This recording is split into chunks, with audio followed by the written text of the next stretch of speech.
Whose name was this?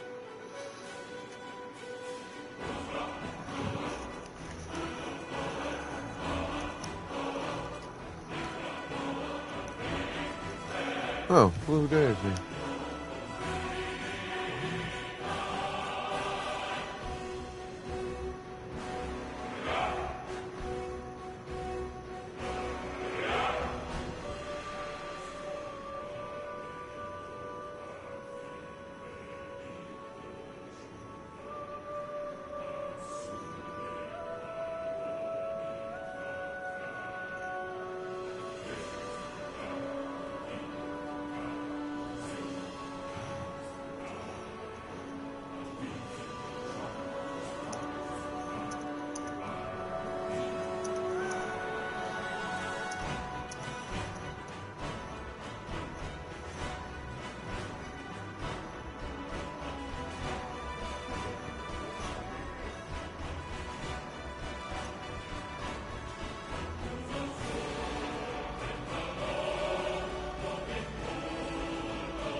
Okay.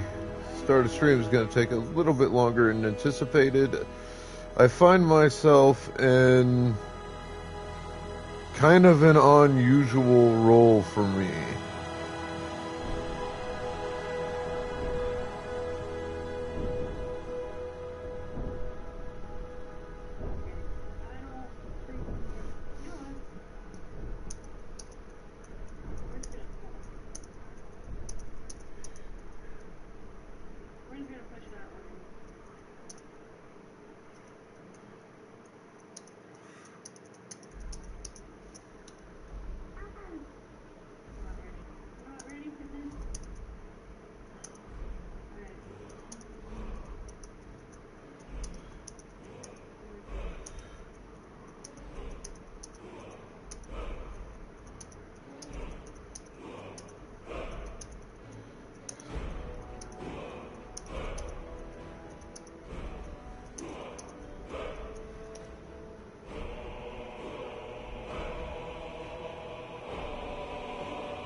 Huh. Those had not shown up when I was...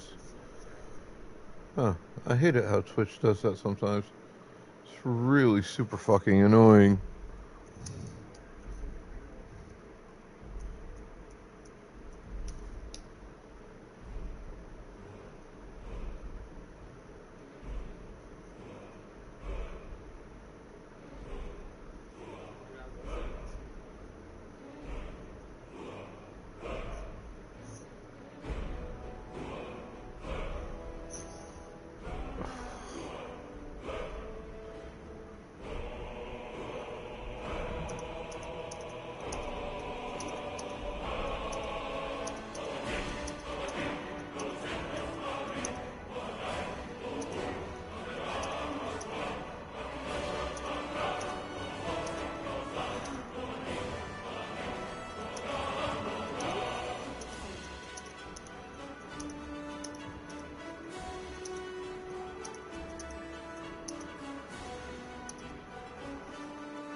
Alright, sorry, I'm trying to handle a bunch of shit while doing all this, and yeah, it's one of them days. I'm gonna be super busy.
Fuck. I need to go use the restroom quick. I'll be finishing start a stream while I'm there.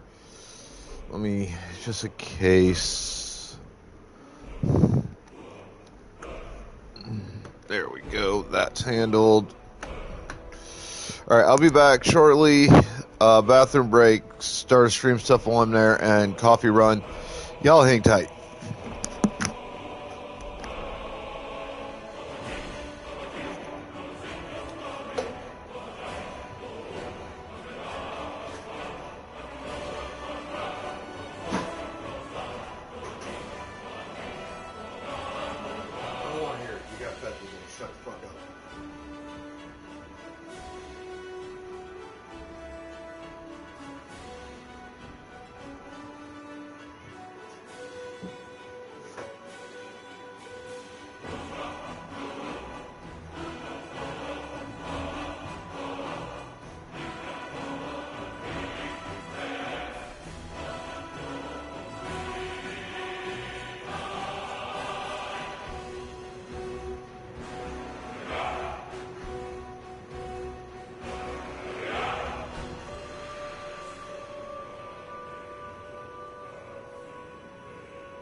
Yeah, I'm back, see? Yeah.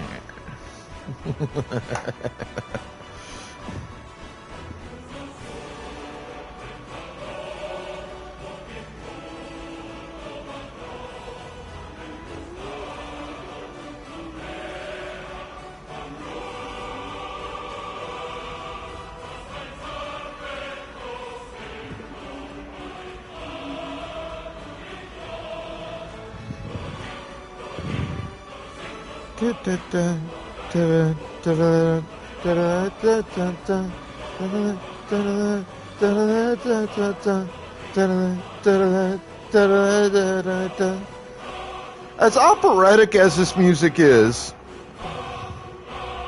and it's very much operatic, and as much as, you know, I generally personally don't much care for opera music, on a personal level, I find it boring, annoying, and it hurts my ears like almost nothing else on the planet that I've so far experienced. I give opera credit as an art form. It's a great art form, and I give it all love and appreciation and respect for that. But this is like very operatic music, and for some reason, like, this shit is like super lit. Like, I love this kind of music.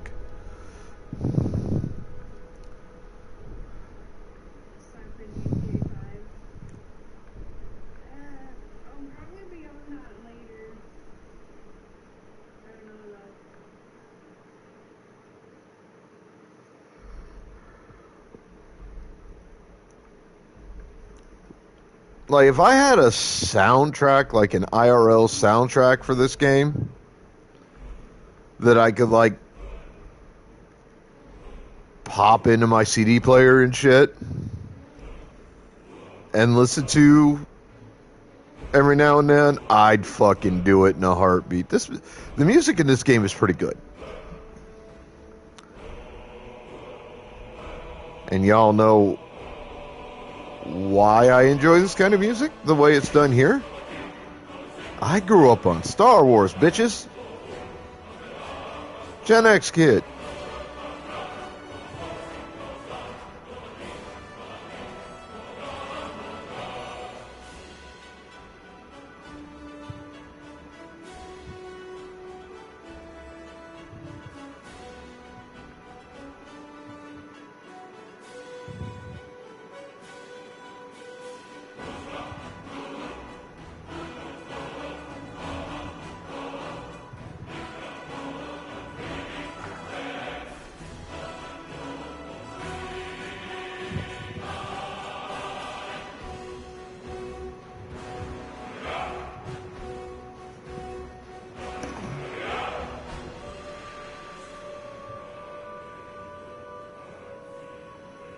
Alright.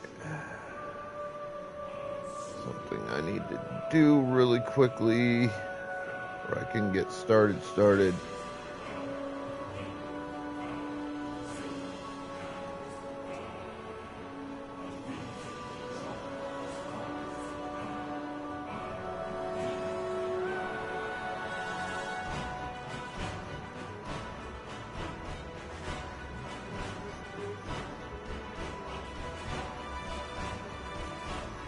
Oh.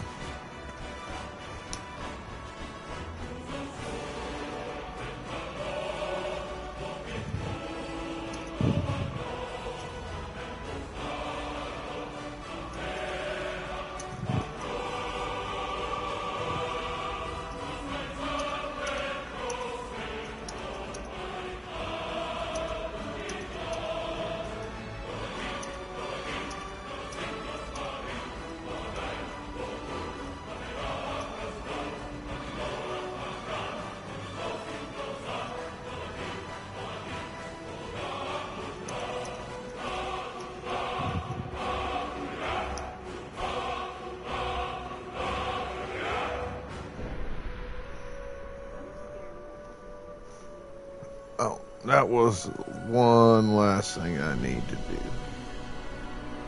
Oh shit, I can't though, because I've got Yeah, never mind.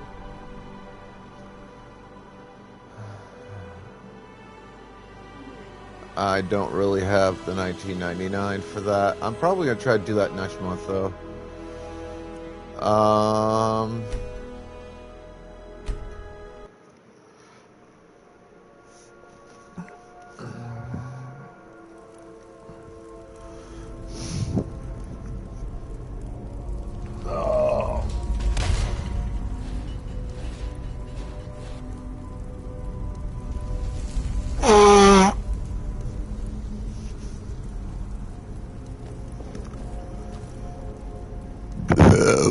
Oh, excuse me.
Oh, yeah.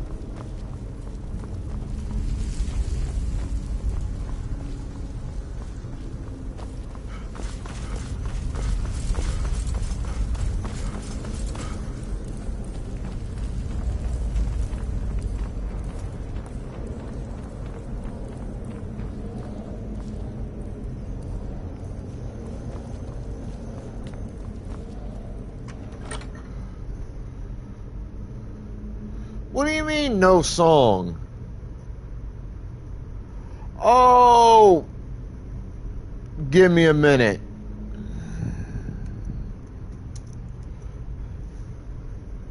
I usually don't have a whole lot of people coming in here to use my sound alerts.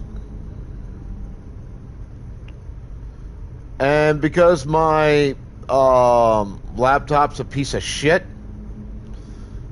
and OBS being active slows my laptop down significantly, plus it fucks up certain aspects of like being on support trains and stuff like that. I usually don't have it up.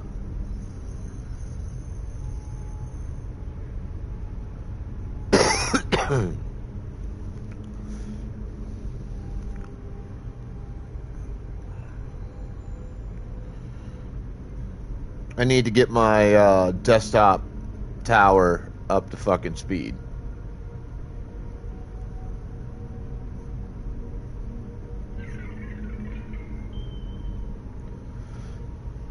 There, now you should be able to, I hope,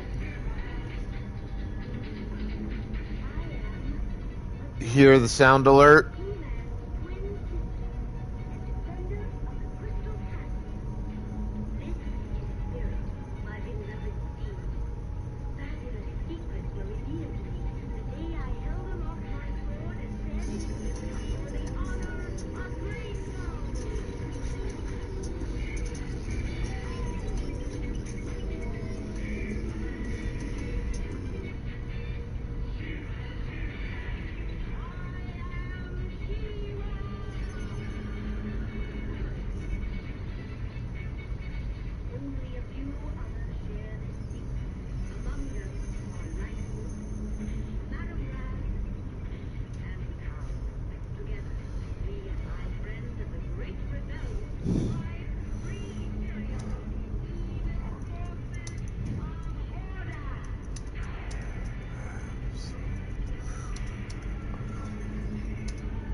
Jesus fuck.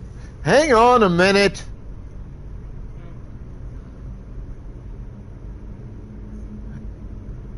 Damn it.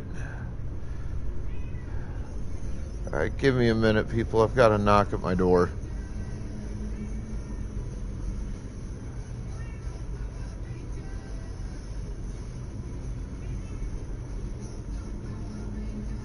Oh, I don't play on my PC. I use my PS4, PS5 to stream. Hang on.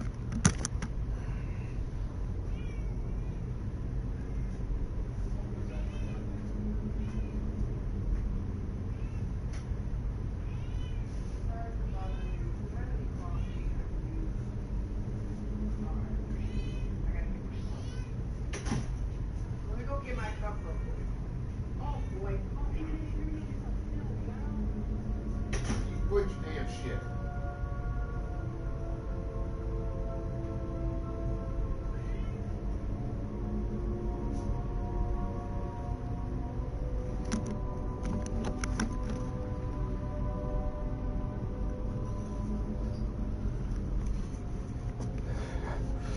So, Zero.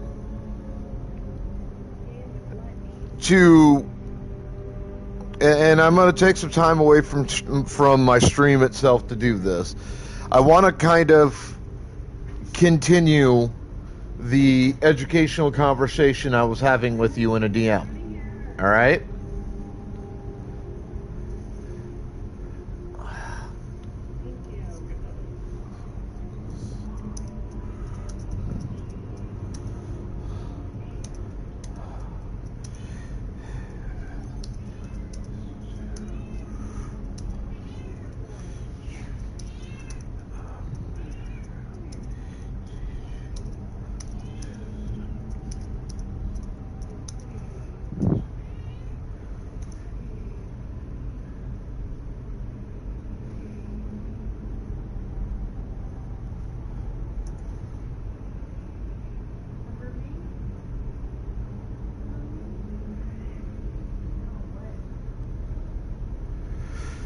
All right, so first off, and again, I want to make this absolutely clear, Zero. Unequivocally clear. Follow for follow as a streamer doesn't work. And it doesn't work on any level for any reason.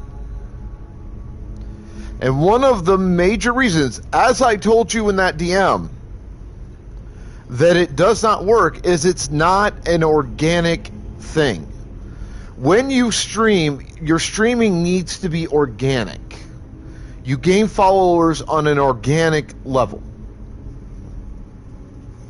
Okay? That means that the people that choose to follow you, the people that choose to come to your streams, they do so because of you. They don't do so because of follow for follow or anything else. They come because they're like, oh, hey, I saw this streamer. Streamer's really fucking cool. I kind of like it. I don't want to continue checking this person out. You understand what I'm saying?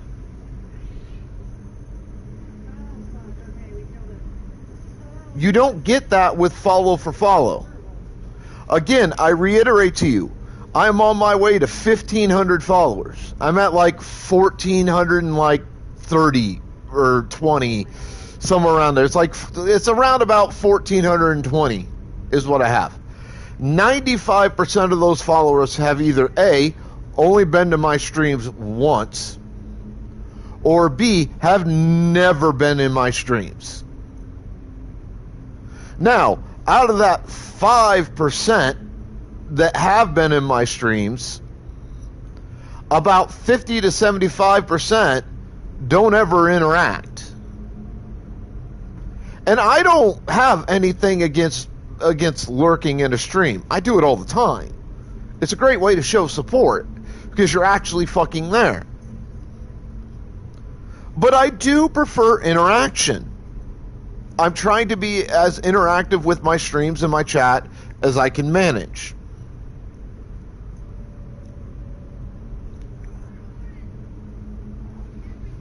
That said,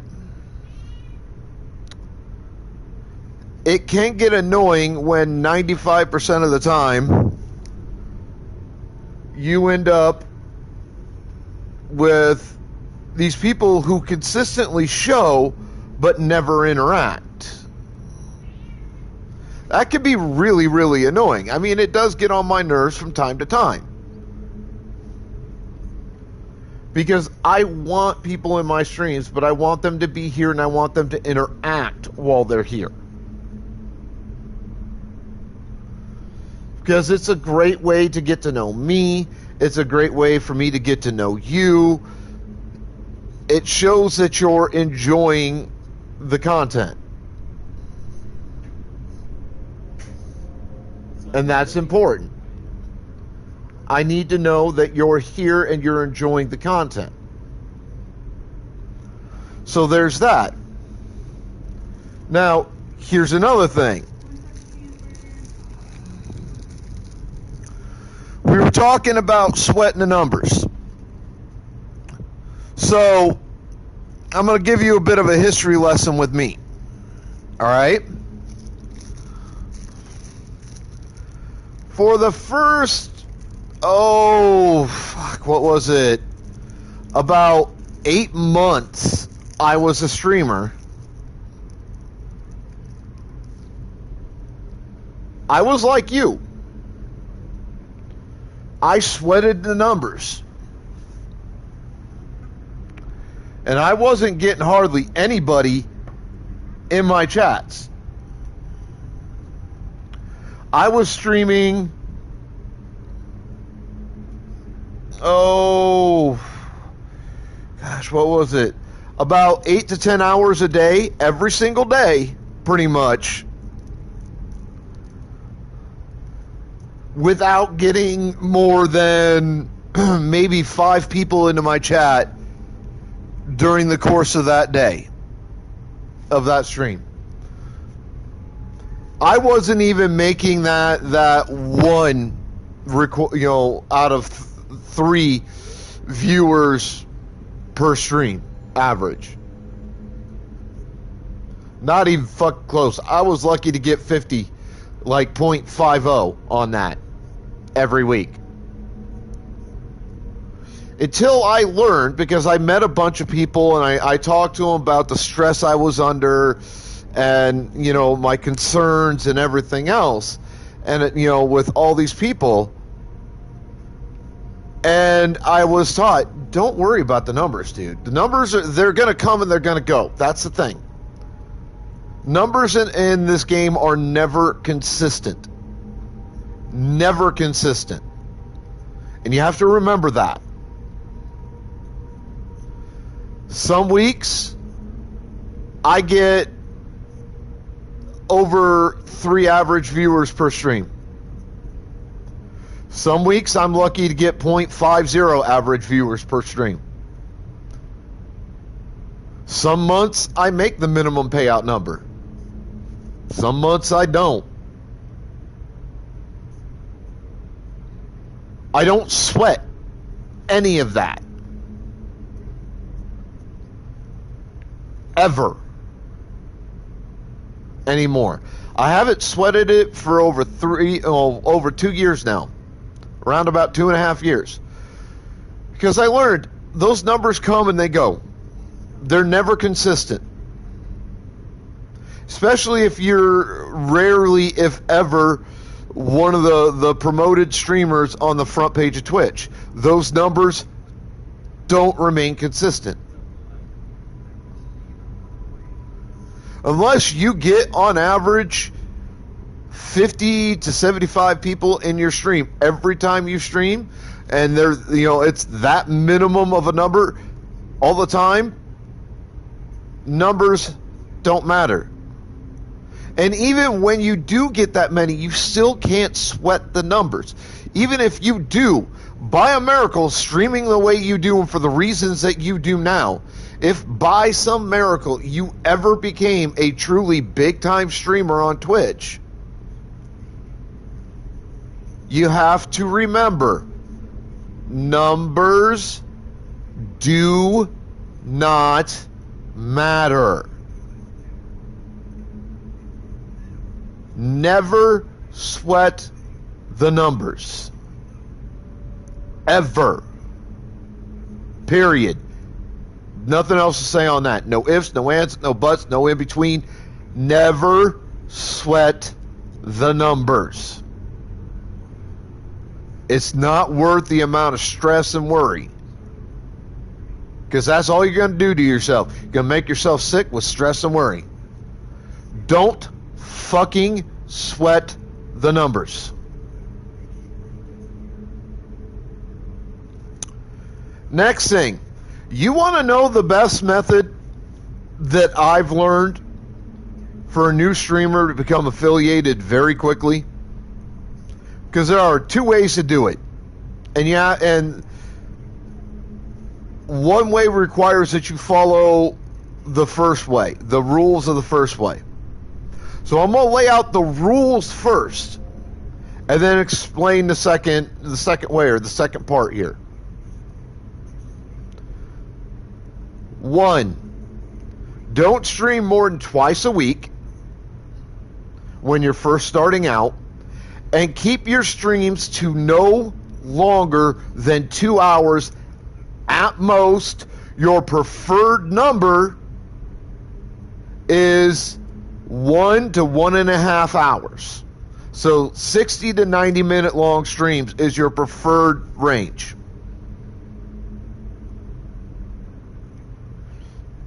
Don't stream more than twice a week. Keep it to about an hour to an hour and a half. Don't sweat the numbers. Those are the rules. Next, this leads into the second part to this. Make use of servers that have support expresses, support trains. And network in those servers, because you're always networking. No matter what you do, no matter how long you're a streamer, you're always networking. It is one of the single most important parts to being a streamer. Constantly network.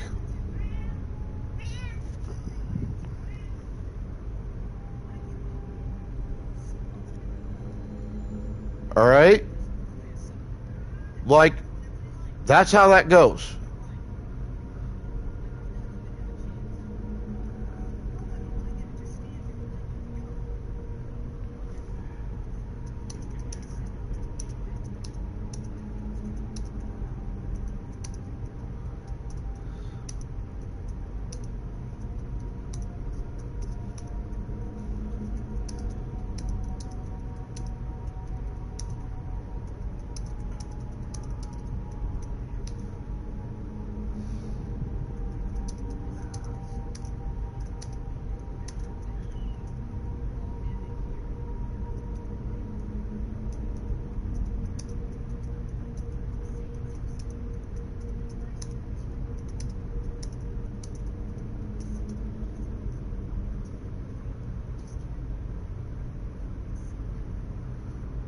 And I get that. And I love that you have that.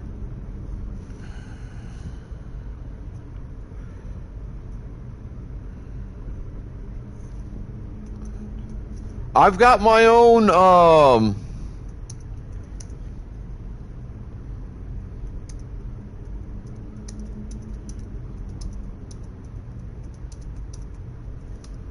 I have my own Discord server that I'd like to start running a support train in. I just don't have the interactions, the interactivity. I don't have people that are there and interactive and making it worth me trying to create it.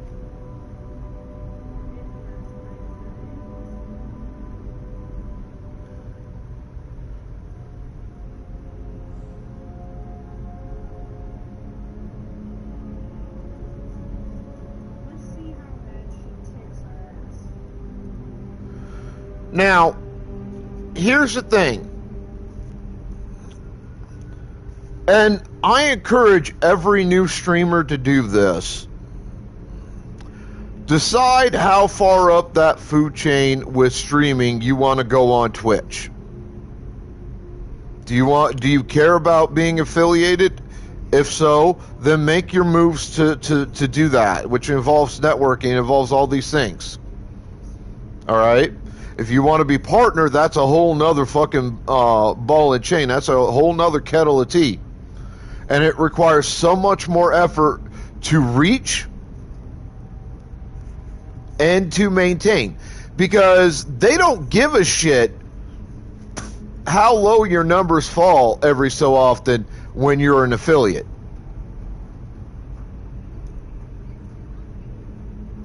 But I know several partners on Twitch. One of the partners I know is one of the best streamers I have ever met and will probably ever meet. I've learned so much from the man. And I've talked to him about being a partner, and yeah, some things have changed in the last year or so with Twitch when it comes to being a partner, like payouts and a few other things. But my basic understanding is, as a partner, if you don't carry your weight consistently for your half of that partnership agreement, they will take partner away from you and you will have to possibly re-earn it. And you have to meet very high, very specific goals on a stream by stream basis and a week by week and a month by month and year by year basis to maintain being a partner. Like, it's a lot of weight to carry. It's a lot of fucking stress. And I knew going into this game, I never wanted to reach that level. I knew the level existed. I knew I never wanted to go there. If, and this is a huge if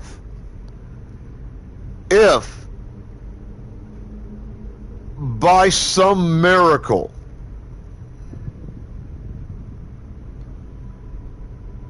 I ever reached partner status on Twitch and got offered a partnership, I am telling you right here, right now, I would turn it down. And there's a reason I turn it down. I'm mentally disabled.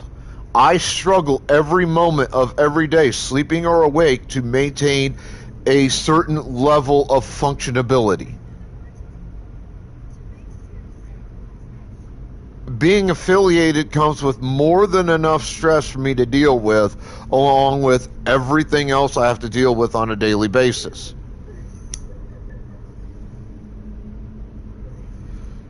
Sit there, if you would,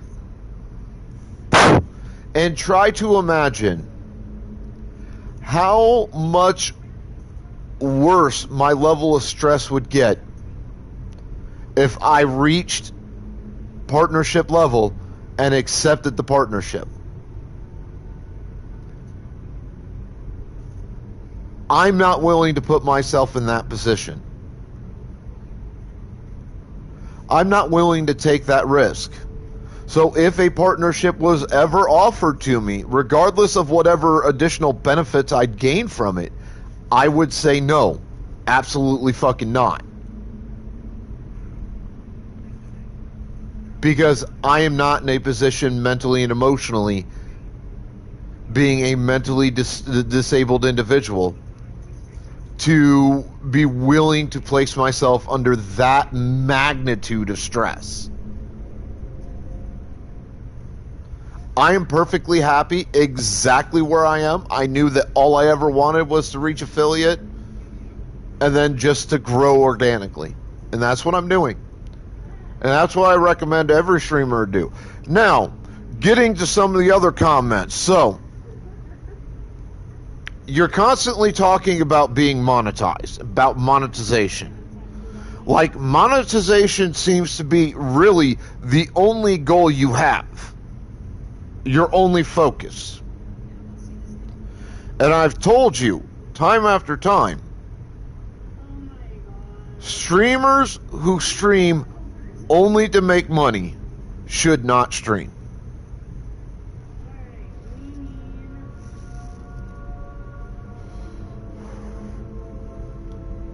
And there's a wide variety of reasons for that. But the main reason is because you don't have as much fun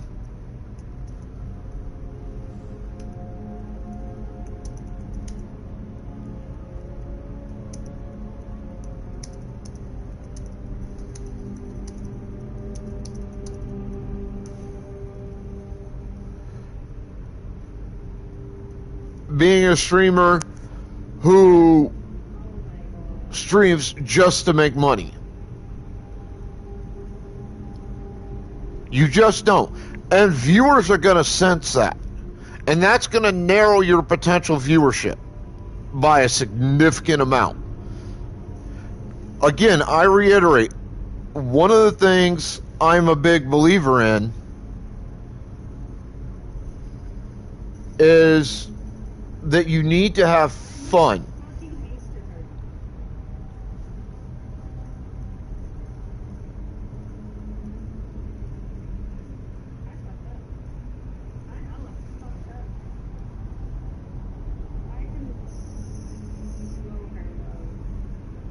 All right, we'll wait for the ad break.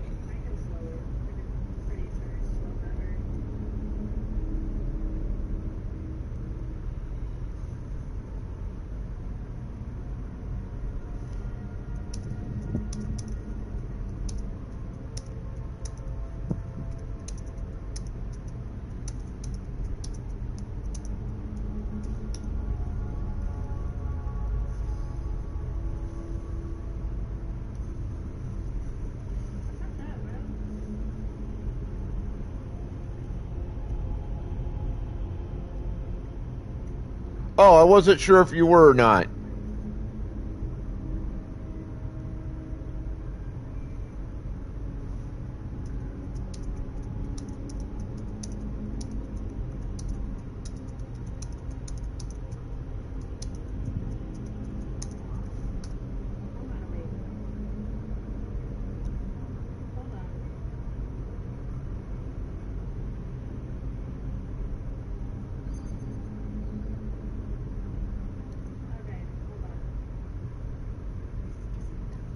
Give me a minute. I'm having to attend to some staff duties in a server.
All right, sorry about that.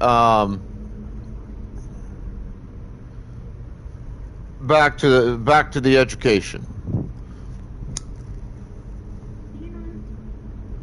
So, like I said, when you stream and you stream under stress, or you stream when you're upset, or you stream a game that you're just not really enjoying playing, again, viewers notice. They can sense this. They can tell. When they notice, they will, end up leaving, a lot of them. So you're narrowing your base when you're streaming and you're not happy. That's just the way it goes.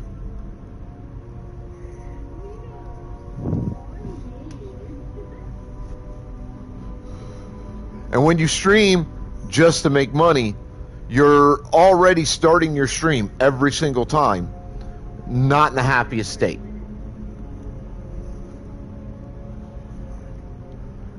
Viewers are going to notice that. You're going to lose viewers on that. It's the way it goes. So always try to enjoy yourself as much as possible on your streams. And that doesn't just include the games that you pick to play. Like, there is a list of games that are banned in my streams because either A, I don't have the functionality physically to play those games, or B, I just don't like the games and I will not play them because I don't enjoy playing them.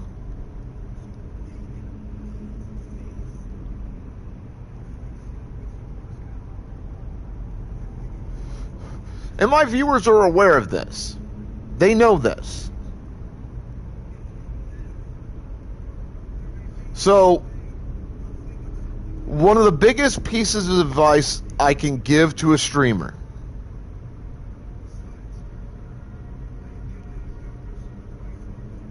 is play what you enjoy and have fun on your stream. It is one of the most important things you can do as a streamer.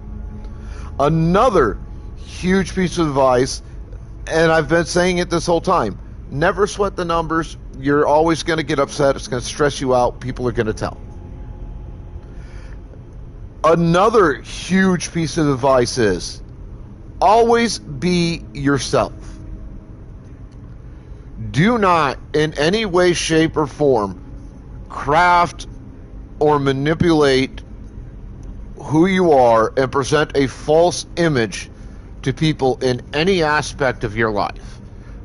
That includes being a streamer. Be who you are naturally with like your closest friends or your family.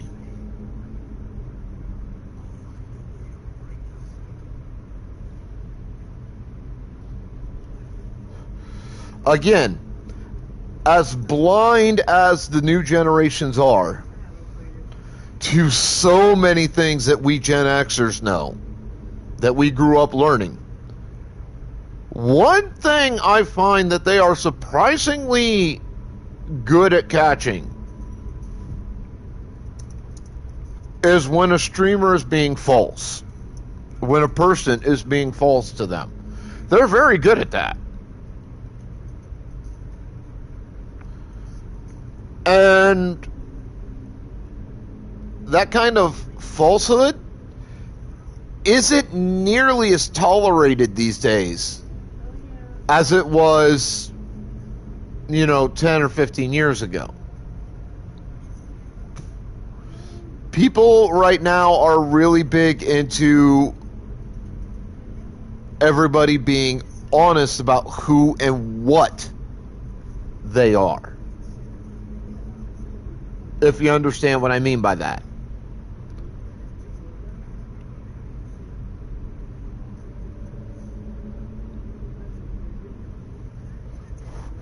But see, that's something that we in Gen X have known our entire lives and that we've been trying to teach, is always be true to yourself in every aspect of your life. Because you'll never be really happy if you're not true to who and what you are in every aspect of your life. And as a streamer, if you're not really truly happy, if you're not comfortable with yourself, if you're not yourself in every aspect of your life, it shows. And then that goes back to the other rule, where the other rule is viewers of a streamer can tell when something ain't right with the streamer. They can tell when the streamer is upset. They can tell when they're stressed. They can tell when the person is being false. And that costs you viewership. It really does. And it narrows your potential viewership to a very small overall percentage of people.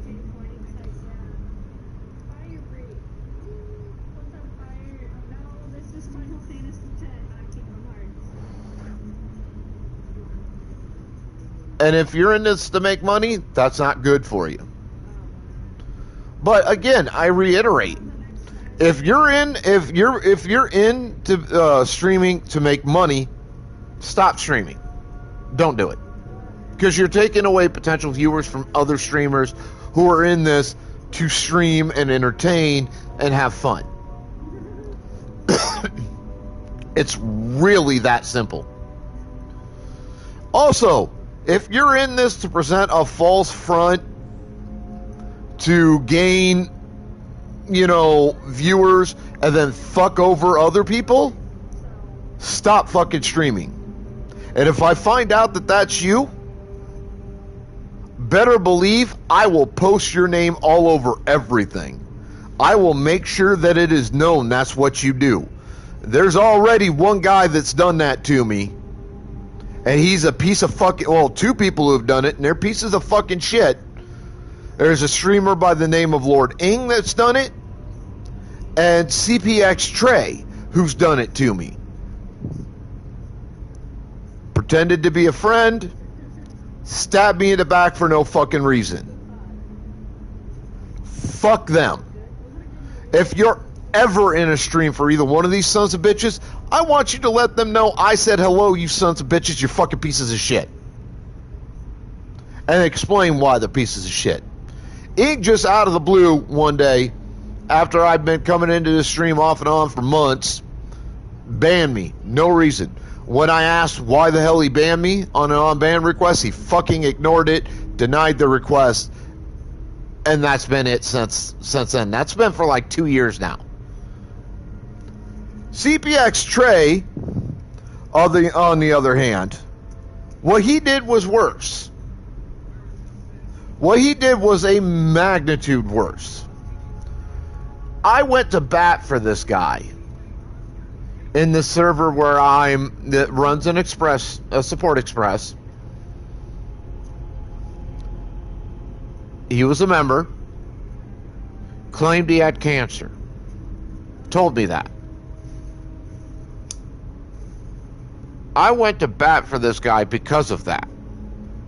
Because I chose to just give him the benefit of the doubt and believe what he said. So I got him extensions on answering pings and shit for slots on the Creators Asylum Express.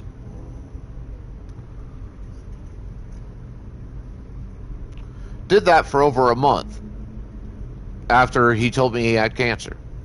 Had several, conversations with him as a staff member in a private DM with him for missing pings and slots and such. Just, reminding him, hey, you need to keep track of this. You need to know when they are because you keep missing them. I was very respectful about it. I still have the screenshots to prove everything.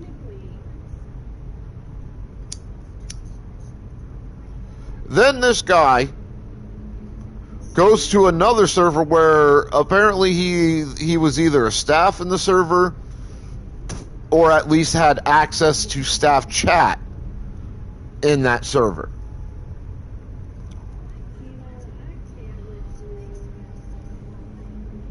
And he turns around, shows the screenshot, said I was super disrespectful and blah, blah, blah, blah, blah. Now, when this happened and it was found out, I was asleep. You need to remember that part of this. I had nothing to do with what happened to CPX Trey and Creators Asylum. Nothing at all. I was asleep when it happened. I didn't find out till I started my stream that day.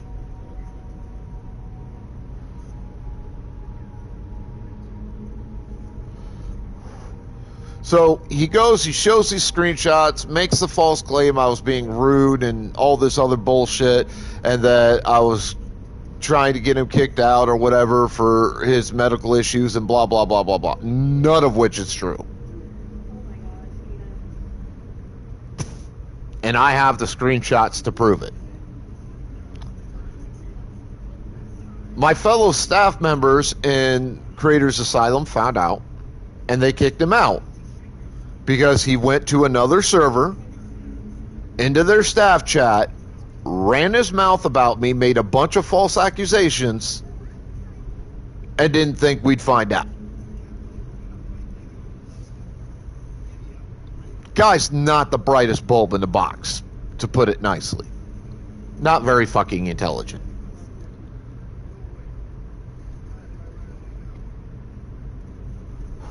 So I start my stream that day, and this guy on Twitch who goes by the name 10-Piece Bucket, I don't know if he's on Discord. I know he's on Twitch. He's a piece of shit too. Comes into my stream and starts screaming at me, accusing me of getting Trey kicked out because he had cancer.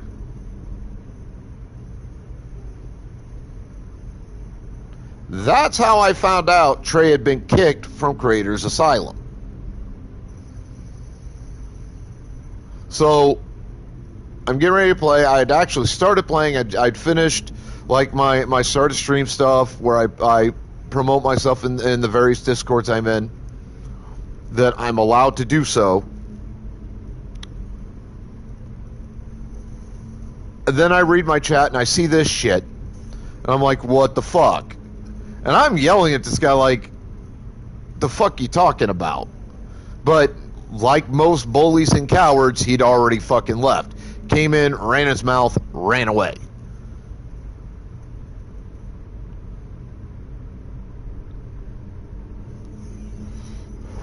So that's when I checked with Creators Asylum, because Trey is the only guy I know that claimed he had cancer. I don't know anybody else on Discord that's ever said that. So I'm justifiably pissed off at this point. I go in, I find out, I talk to my fellow staff, I find out what happened. That's how I know about him posting the screenshots of our DMs in another staff chat in a different Discord and running his mouth about me and getting caught. So I confronted Trey. And instead of saying, oh, well, maybe I was wrong then, Trey's just like, you're bullying me, and blocked me. So fuck Trey. I hope he gets all the bad that the world can throw at him. I really do. Because he disrespected me for zero reason and cannot and will not step to the plate and say, maybe I was wrong. He deserves anything bad that happens to him for that kind of activity. It's that simple. And any streamer who pulls shit like that should never stream again. Streamers like that are the worst of the worst. I don't like streamers who are in it just to make money, because I think that's just wrong. You should stream to have fun and enjoy yourself and try to entertain people. That's your fucking job as a streamer. I would rather have the streamers who are in it only for the money over a streamer like CPX Trey, who stabs people in the back, runs their mouth, makes a bunch of false accusations, and then when they get confronted, they run away like a little bitch.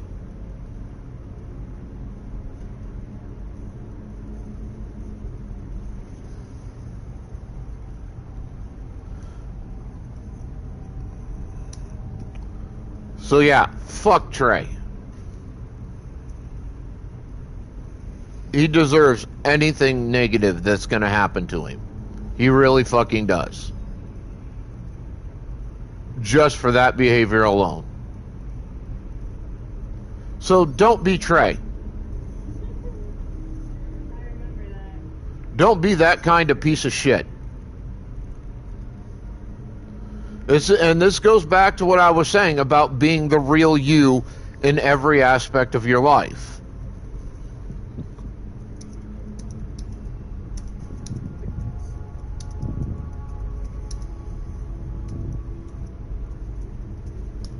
Don't create false personas. Don't present yourself in a way that isn't fucking true. Okay? Always be the real you in every aspect of your life. Believe me when I tell you, it will help on every level, in every way, shape, and form in your life. You will be a happier, more well-adjusted, more mentally and emotionally balanced person if you are you in every aspect of your life.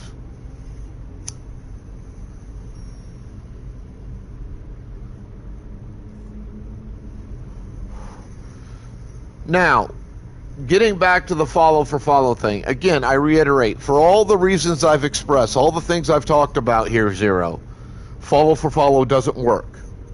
It just doesn't. And follow for follow is really just a slap in the face to almost every streamer on the planet.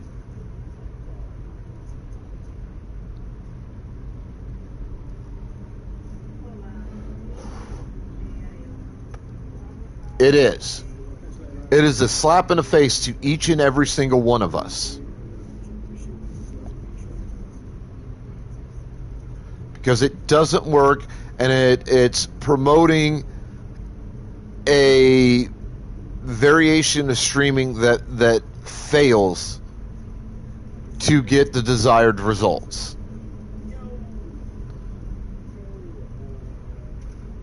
Never encourage something like a follow for follow. Yes, we do. I have that in my personal Discord, and all the express Discords I'm in currently, outside of yours, have them as well. Matter of fact, most have a channel for non-affiliates to promote their shit, to help them reach affiliate, and an affiliate channel for affiliates to promote in.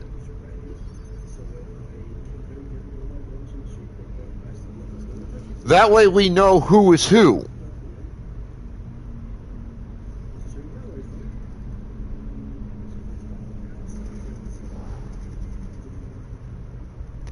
And that's what the difference is. People go into these channels, they look for streamers to watch who are promoting themselves, say, hey, I'm on stream. And they're not feeling like they're maybe required to go in because it's a follow for follow type deal. They go in and they watch streamers because they choose to watch that streamer. Like my buddy Lizard Wizard here and his girlfriend from Canada, Nico. They come in and support me because they choose to do so. They met me on a raid train slot in one of the raid train servers I'm in. We got to talking. We've gotten to know each other a little bit. We've kind of sort of become friends. They choose to come in here not because they feel pressured or required from a follow for follow type deal. They do it because they want to do it. Follow for follow puts the pressure on the viewer and the streamer to feel like they are obligated to be in each other's streams at all times. And that's an immense amount of pressure. It's an immense amount of stress.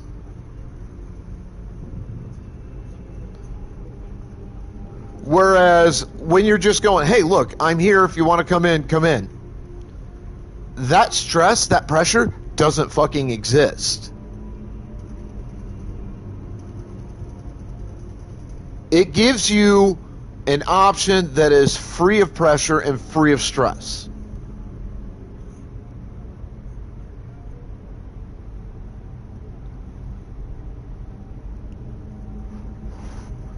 And to be perfectly honest, streaming of it in and of itself is very stressful.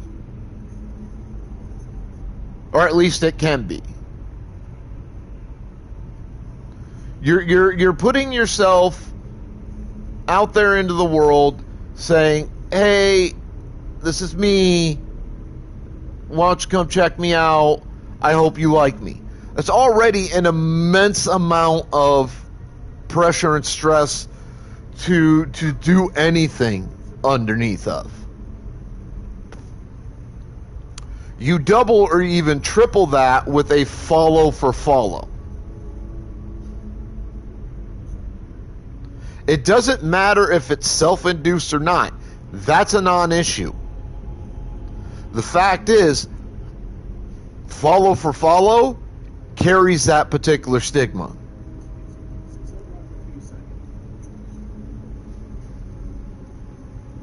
Whether you like it or not, it carries that stigma.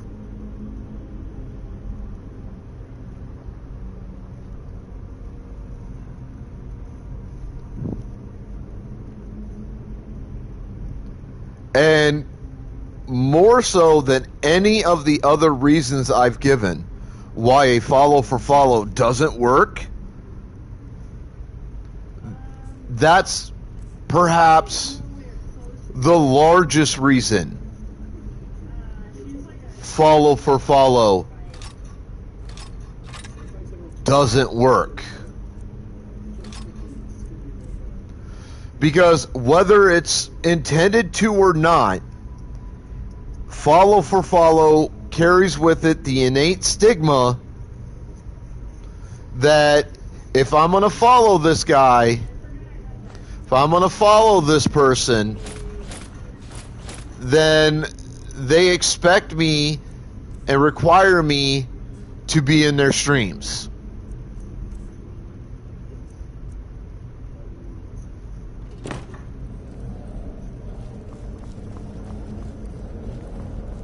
You can disagree with it all you want, but that is the truth. That's the innate stigma that comes with follow for follow. And that is perhaps the single largest reason follow for follow doesn't work. Because it carries that innate stigma. Because when people see follow for follow, they think, well, if I'm going to follow this guy, then that means I have to show up in their streams all the time, and they have to show up in mine.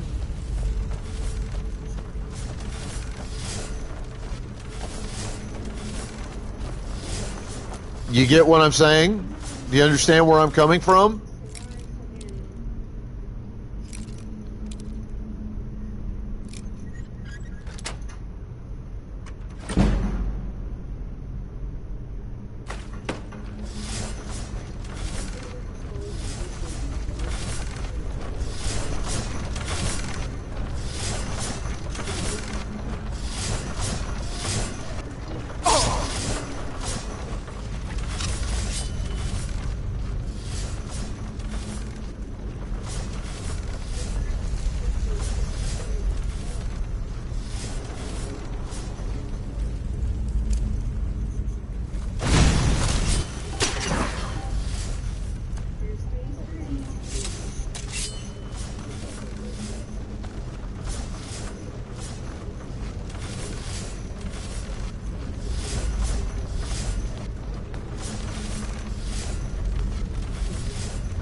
Well, see, you're still not fully understanding here, though, Zero, because it's not a one-for-one transaction. When you follow a streamer, you are making an innate promise that you will be there and support that streamer on every level. That is the implied implication of following a streamer. You are saying, I am supporting you on every level in every way that I can.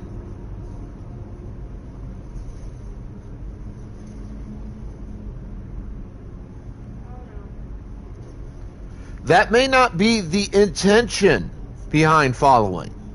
You may be just trying to help out in a small way.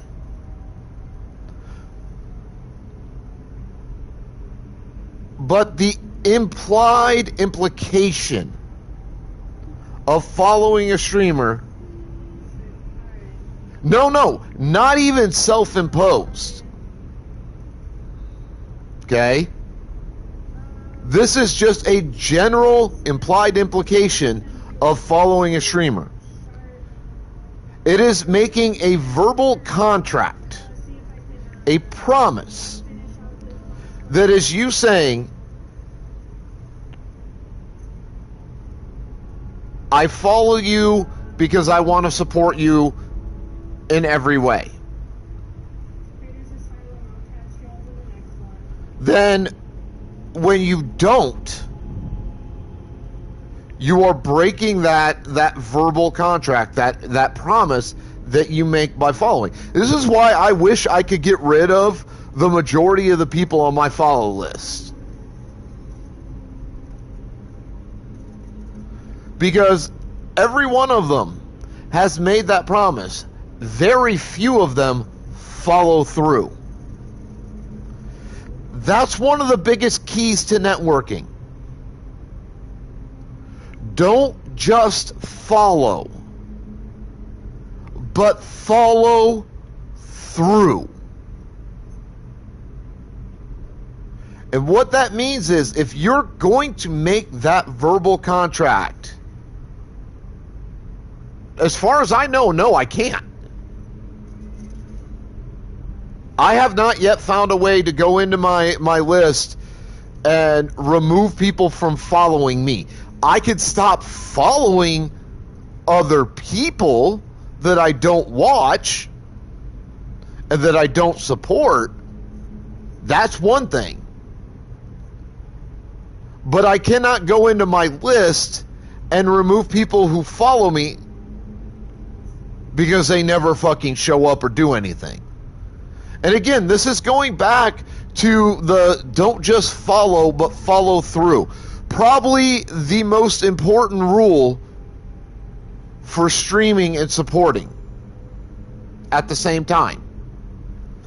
Don't just follow, but follow through.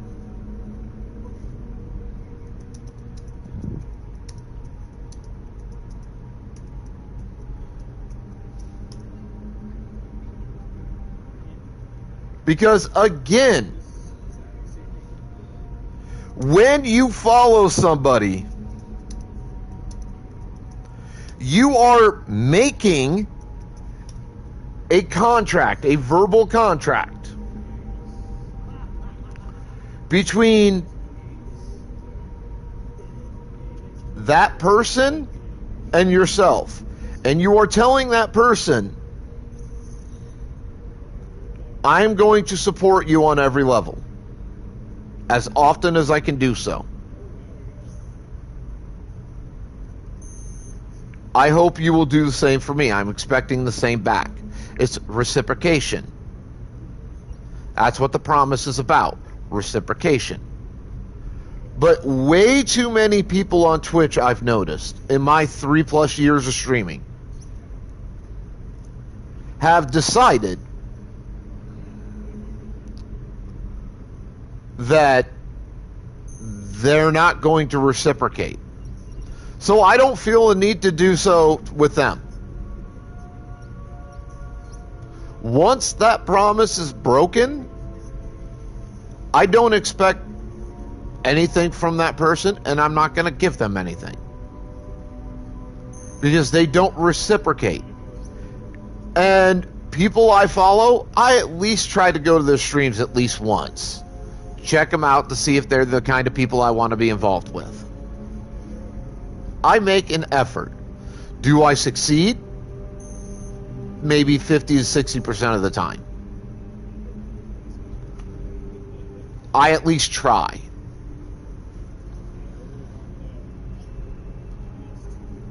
I try to follow through on that promise. And to answer your question, no. But there's another reason for that. You may not have realized this yet, but on Twitch, you can only follow X amount of people. You have a limit to how many people you can follow on Twitch. There is an upper ceiling limit. Most people, like the casual viewers and or streamers, they don't realize that limit exists.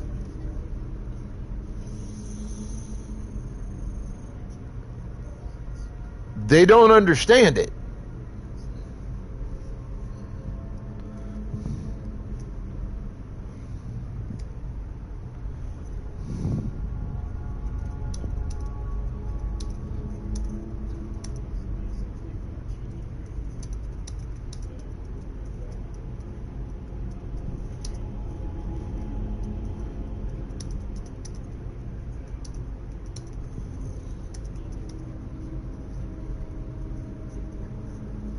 But I'm trying to... Daisy, how you doing, sweetheart?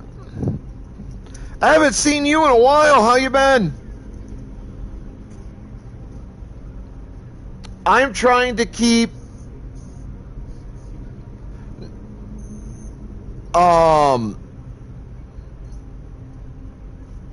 slots open at all times in case I find a streamer that I really enjoy watching, that I plan to be there all the time, so that I can follow them and support them as much as possible. So I have to keep, some slots open for that. So no, I don't follow every single person. If I was following every single person that that followed me since I started streaming, or that I'd met since I started streaming, I'd be at like 4,000 people I'm following right now. That's not a joke.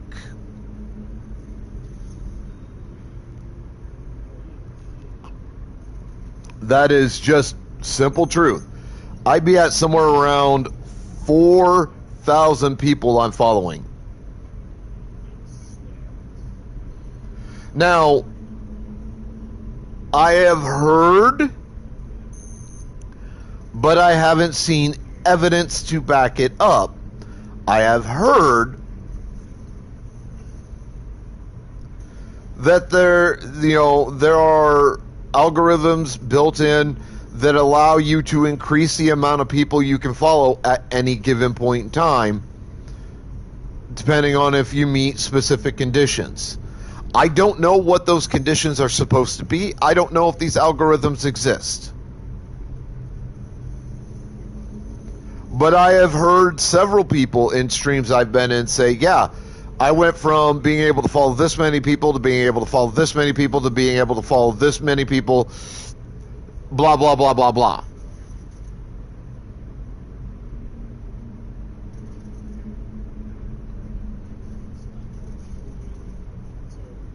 But I can't prove that that's actually true. But allegedly, there is a way to increase your follow ceiling. As in the number of people that you, as a person on Twitch, can follow at any given point. There is allegedly a way to increase that ceiling. And allegedly, you could do it several different times. Maybe infinitely. I don't know. Again, I've never seen evidence that this is true.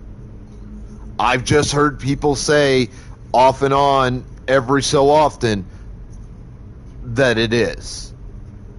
So take that with a big ass bowl of salt, because I don't know. To the best of my knowledge, whatever your follow ceiling is what it's going to be.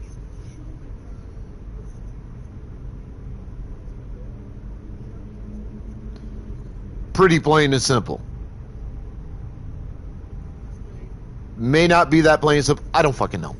Personally, I don't fucking care. To be honest, I don't care if there's a way to increase the amount of people I can follow on Twitch. Because I am very careful about who I follow and who I don't, and why I follow them. Because I've learned that a follow for follow will get me to that ceiling max very quickly, which can harm me as a streamer. But again, one of the biggest inherent, if not the biggest inherent problems with a follow for follow, is that every time you follow somebody on Twitch, you are making a promise, a verbal contract with that person saying, I'm going to support you as often as I can in every way. So, if you're not doing that, if you don't actually follow through, if all you do is follow, but not follow through, then why do you make the promise in the first place if all you're going to do is break that promise?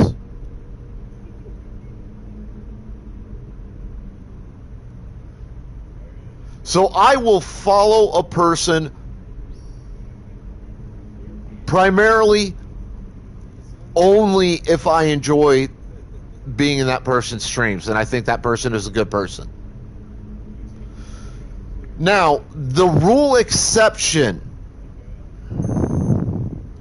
and this is something that you may not be familiar with yet. The rule exception is when you're on support trains and you're supposed to raid out to specific people. There are two things that you need to make sure that you do, and that everybody that rides your train does. First off, make sure that their raid settings are wide open. I don't remember where to go to do that in the creator dashboard, but I know there's a section where you can do it. Sometimes that's not enough, though. Sometimes, in order for a streamer to raid out to another streamer where the second streamer is not following them, they have to follow that streamer first.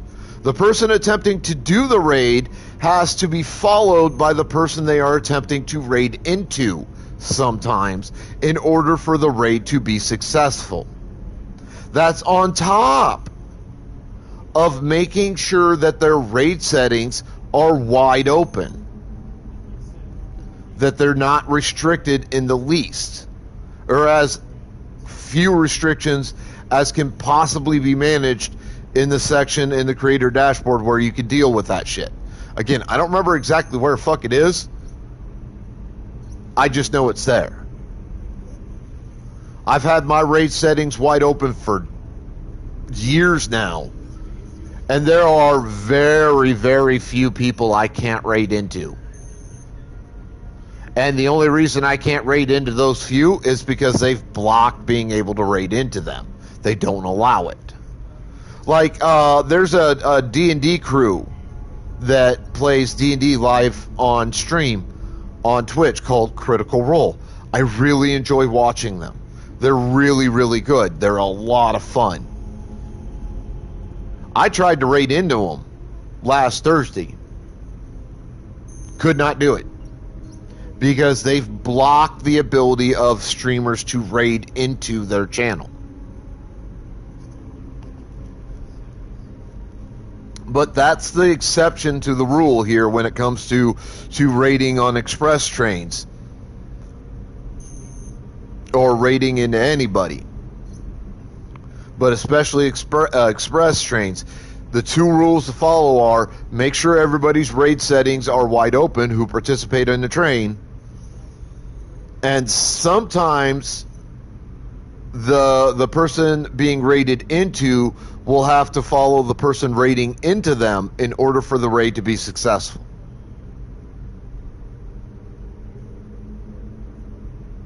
Just kind of the way it goes.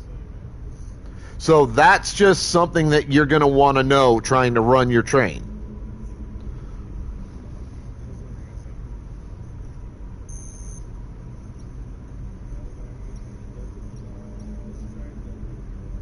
And you could disagree with my commentary if you wish. I welcome disagreement as long as it's well-founded and not just blind bullshit. I welcome educated disagreement. I guess it's the best way of putting it. Educated disagreement. If your disagreement is educated and based on anything factual, we can have a discussion. If it's not, I'm going to tell you it's not, tell you you're full of shit, and tell you to clean the fuck off. I don't care. I am blunt, I am open, I'm honest, I am me in every respect of my life. I never hide who I am. Never. I don't feel like I should or need to. I enjoy myself. I have worked for 45 years to get to a position where I am comfortable with who I am, what I am, and why I am.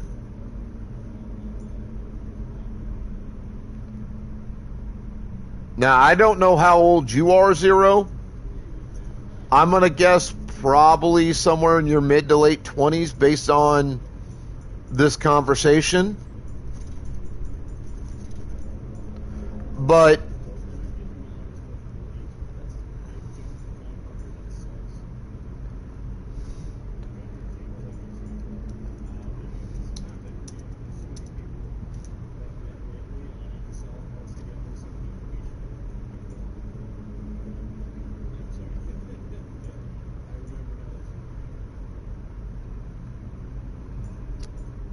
I'm going to go to the Chosen Ones network here.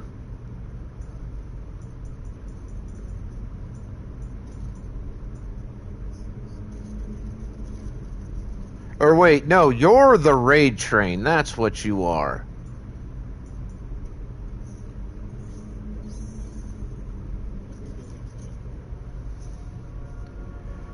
So, I can't stream on Kick because I don't have a setup that it will allow it.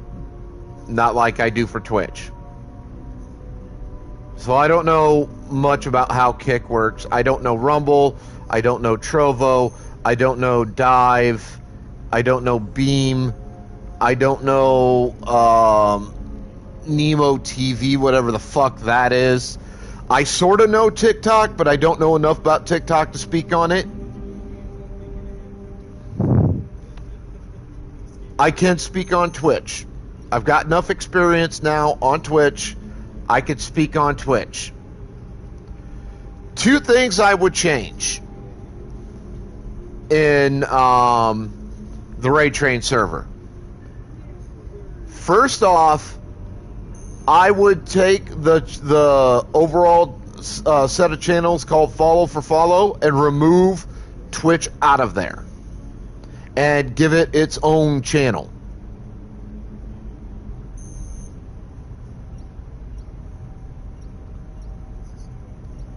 And I would present, if you absolutely have to have the Twitch follow for follow, I would present 3 options in that channel set.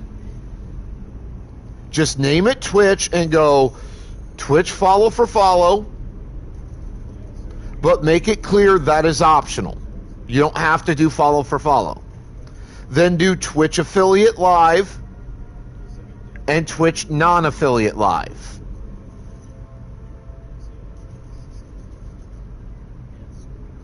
That would be my personal recommendations.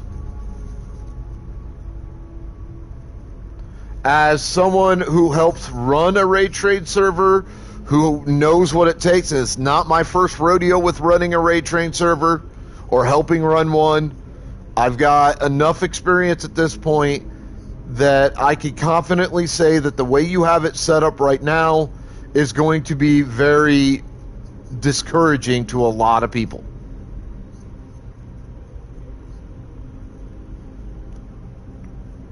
For example, I'd love to post my lives in the raid train server that you run. I would.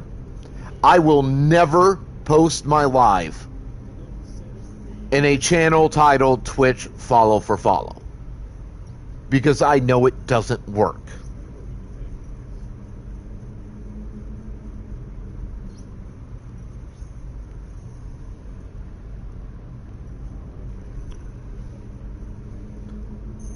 I sincerely doubt I'm the only one in your server that feels like that.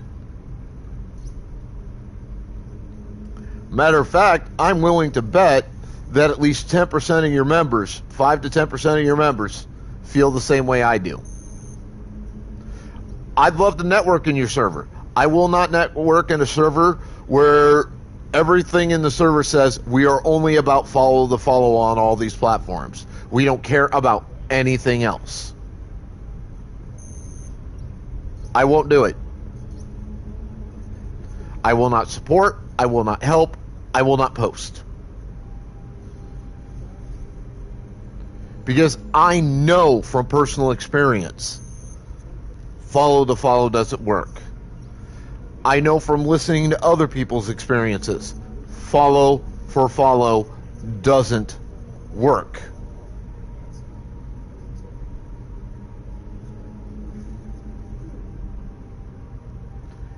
And everything in your server, Zero, says this is just a follow to follow thing. Make some changes on that, please. I want to support. I want to be there and help.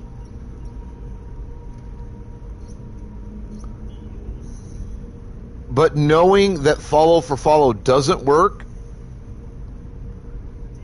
I cannot allow myself to help. I cannot allow myself to be supportive when everything in your Discord server says this is just a follow for follow.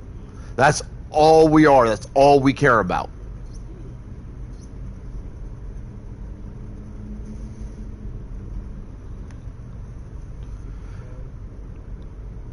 The biggest change I would make to your server is this. If you're going to insist on having the follow for follow channels in that channel set, then I would ask, as an OG gamer, a longtime streamer, and someone familiar with how all of this tends to work, I would ask that you also create a channel set for all of those websites you're talking about there that isn't about follow for follow. That's just there. Like, I'm gonna post you a couple of things in here, all right?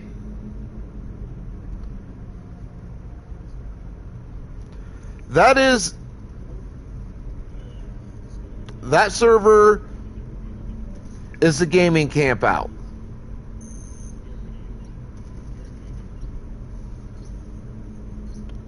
That is off the mat.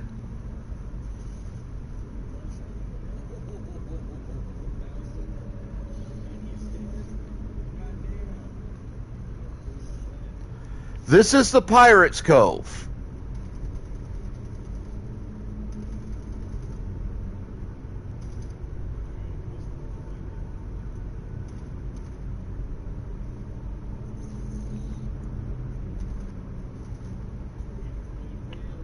That is Game Lounge.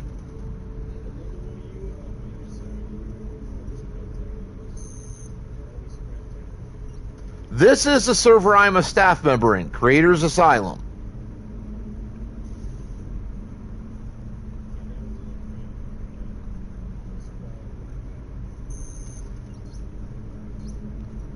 And this is SP, Streamer's Paradise. All of these servers run support trains, support expresses. I encourage you to look at how their channel lists are set up for streamers to post lives and things along those lines. I encourage you to look at that and see what they have in common with each other, and make changes in your server based on those commonalities.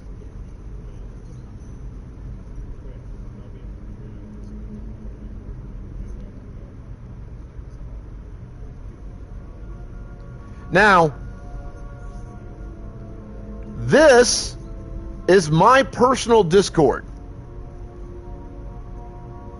I'd love to run a raid train in there. I'd love to get some people in there that run the raid trains, have some experience to help me out. I wouldn't mind you being in there and you know, maybe encouraging people to come in there, but I am telling you right now, you will never have me support your trains or any of your streams that are posted in there in your server, as long as your server says we are only about follow for follow everywhere. Because that is the difference in your Discord server and every other streamer-based Discord server I have ever been a member of or am currently a member of. And I'm a member of around 30 to 35 streamer-based Discord servers right now. 30 to 35 of them. Yours is the only one I have seen so far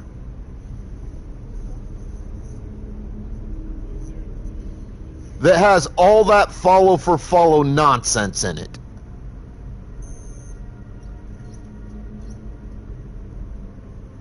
Where the Discord server itself screams, we're all about follow for follow and only follow for follow.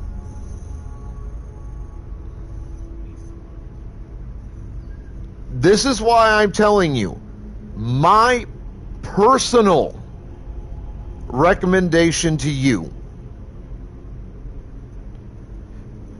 if you insist on keeping the follow for follow set of channels in your server, make a non-follow for follow set of channels. Let people know there is a choice, that they're not going to have to feel consciously and or unconsciously obligated if they're going into somebody's stream that they see in your server to have to follow for follow and then follow the implications of that.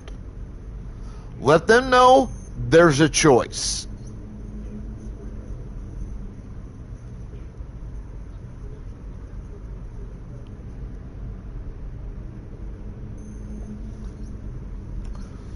Because while you do follow the train format that I'm used to pretty closely,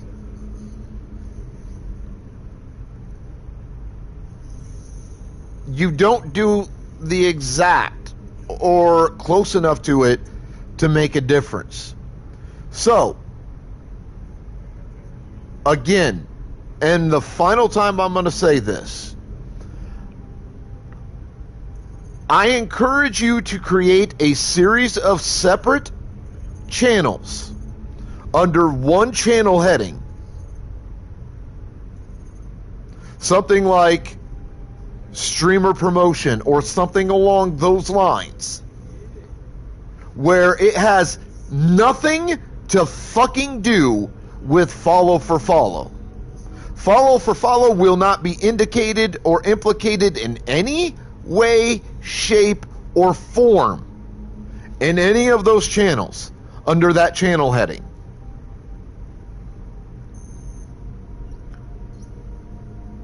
Do that. Not only will I start posting my lives in your server, I'll support your train.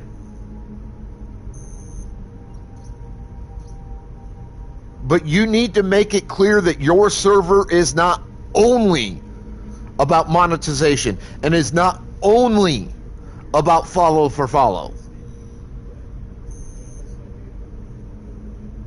Or I can't support you. I'm sorry. I have a set of principles that I have to stick to, and I hope you understand that. I hope you're not mad that I have to stick by what I believe in and what I know works.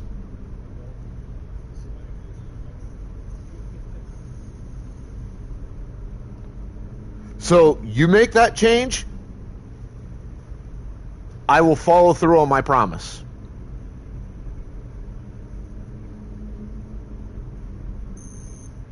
So do we have a deal?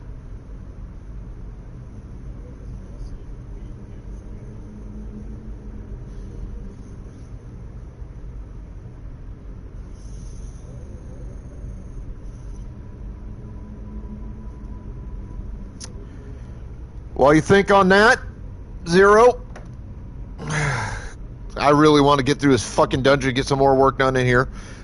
Don't want to have to talk about this anymore. I'm here to play. I'm here to have fun. And that's why Blue Daisy is here. This is Blue Daisy's Redeem in my channel from a few months ago. I apologize, Daisy, that I've had to deal with this, but it was educational time today.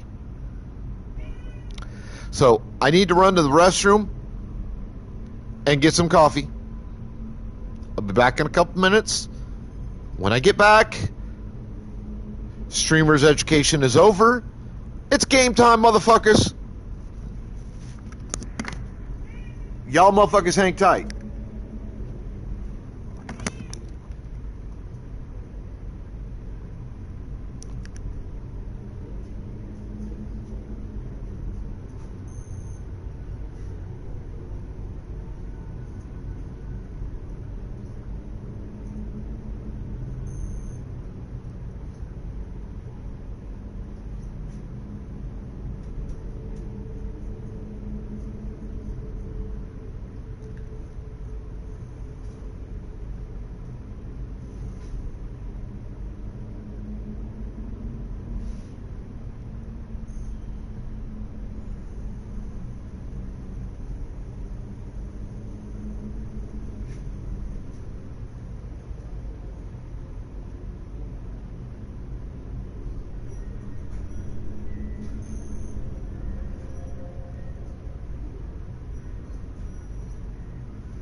All right, educational hour is over for streaming and streamers.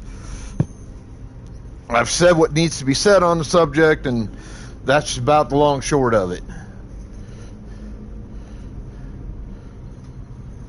And if you want the follow for follow stuff, keep it 0. Just make a separate section that's not follow for follow. Just straight up general. That's the way it needs to go. Do that, I'll help you out. More than I already fucking have.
Alright. Drop off time so I don't get overburdened.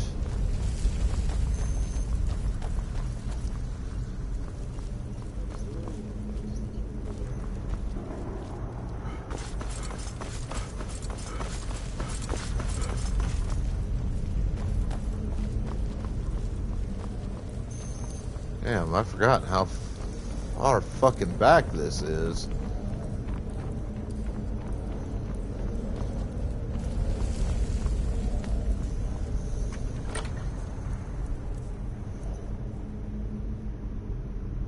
Oh yeah, good thing I came back for drop off.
Don't even, cat.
Right behind you.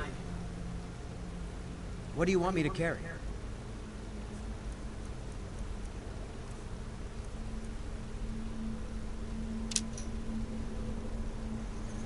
Lead on.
That was just some damn fine shooting.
Hey, look, my character got his weekly bath.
Oh, shit.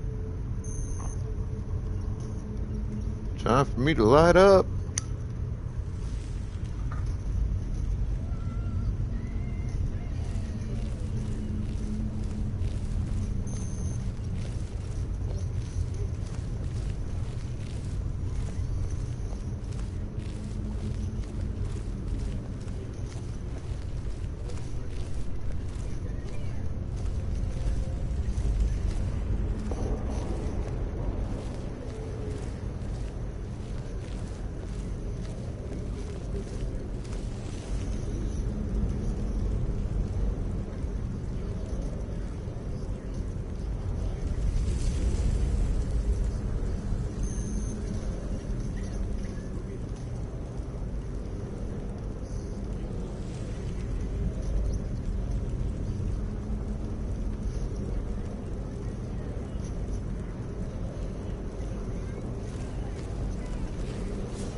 don't think I like where this is going. Yeah, you're not the only one, bub.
Oh, that was a good shot.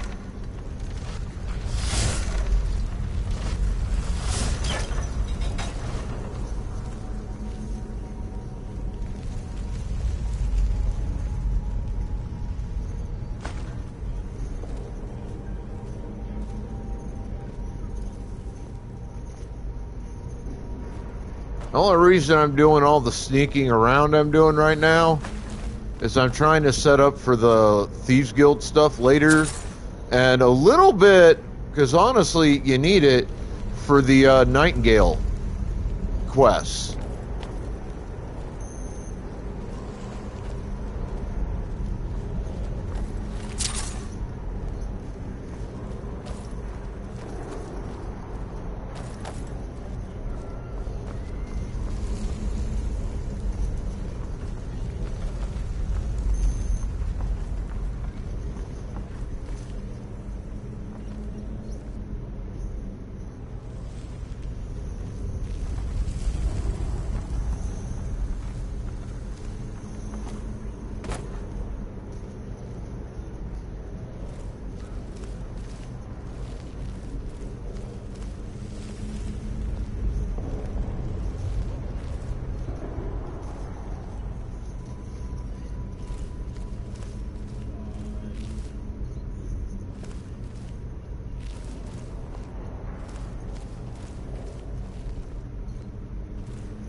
Oh, and the Assassin Guild.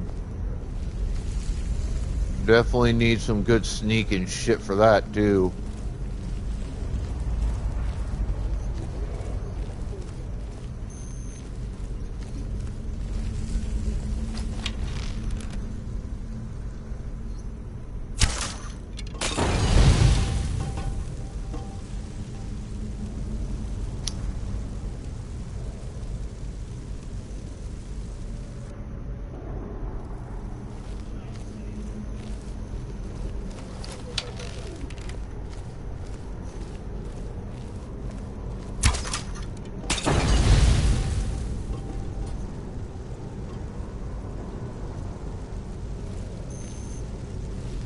Some halfway decent archery skills don't hurt with those either.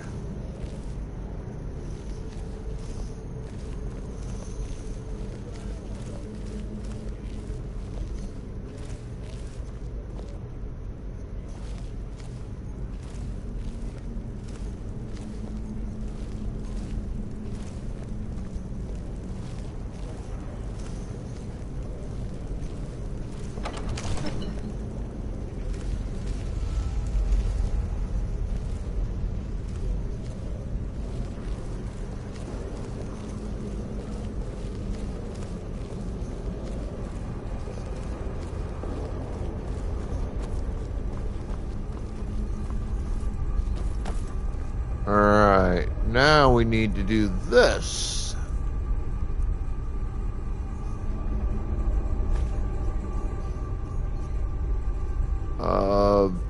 Bear up top.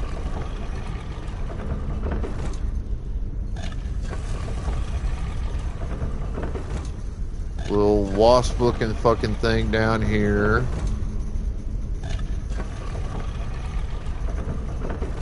Bird, whatever the hell that's supposed to be. And the owl.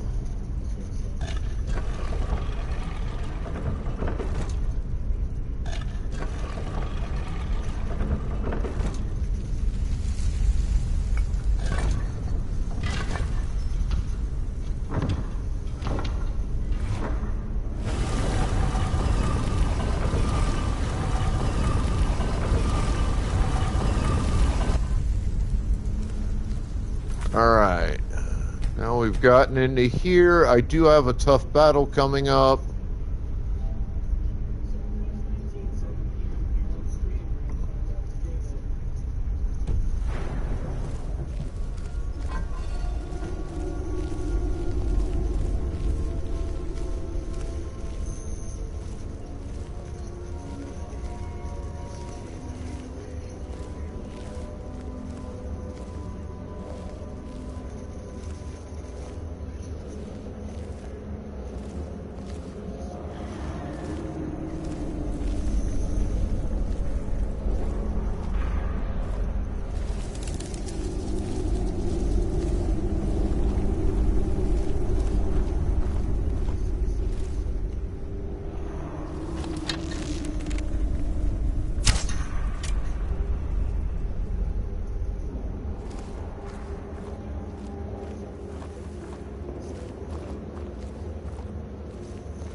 Channel promotions is honestly a better bet.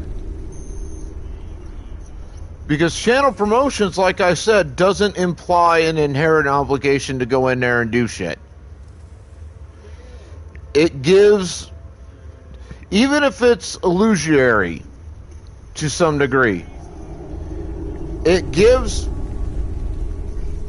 members... Holy shit, the Scotsman! Jesus, I haven't seen you in a while. How you been, man?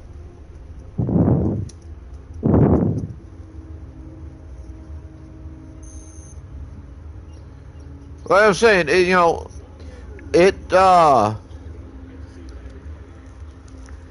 gives server members at least the illusory, if not the actual reality,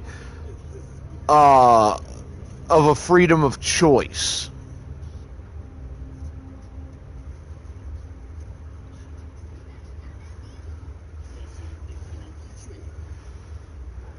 How you doing, Scotts? If I'd have known you were on stream, I would have had you up, man.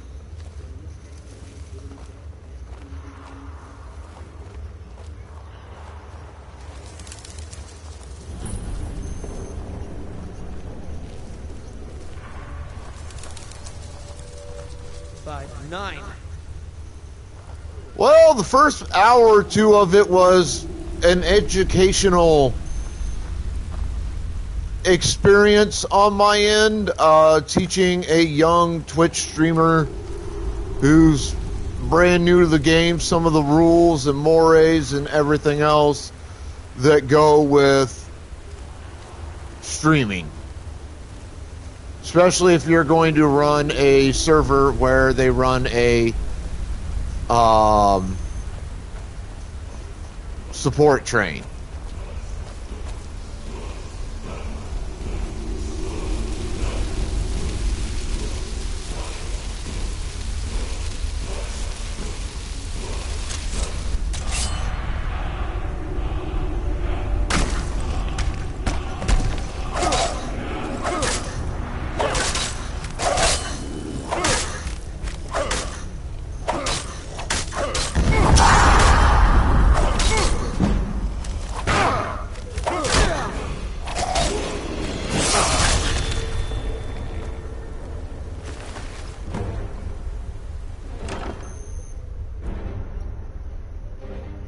What is this?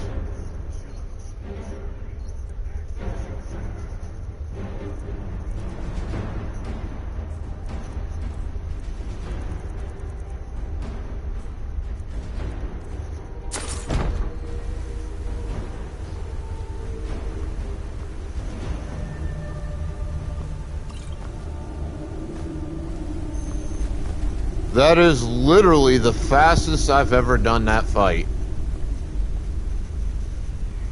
I have never beaten that guy that quickly. Still here. What do you want me to carry?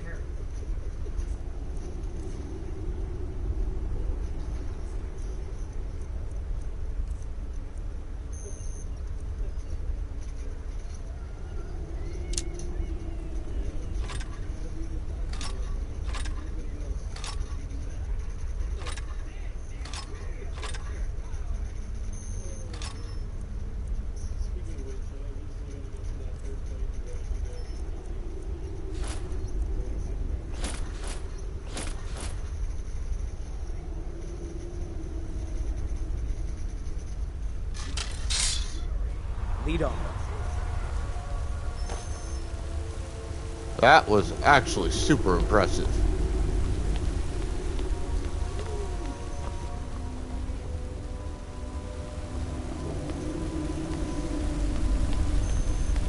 If I remember right, this just leads me out, doesn't it?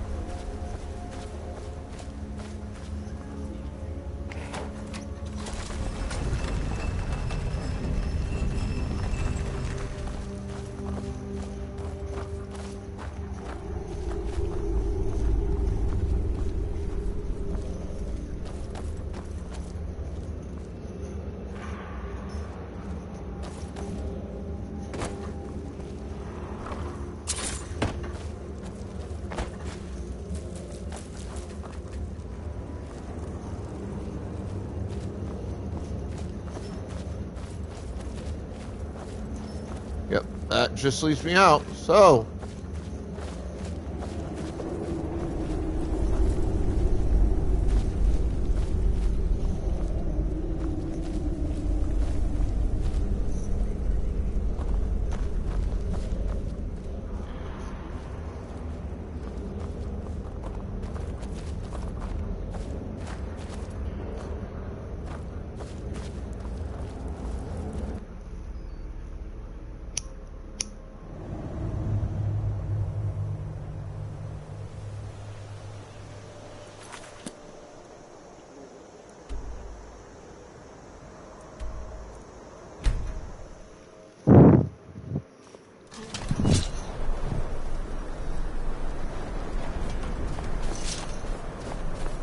time to head back. Go gather all that shit I saved.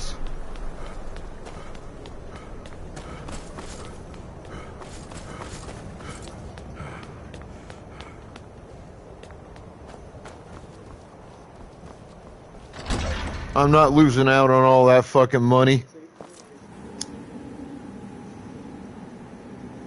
See, what did you play today, by the by?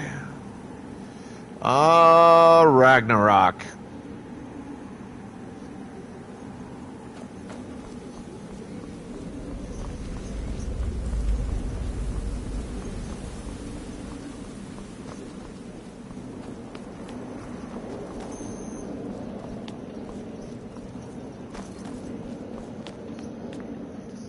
I don't have free access to it right now, so I can't play it.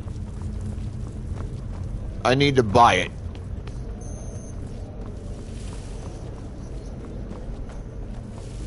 But I do want to play it.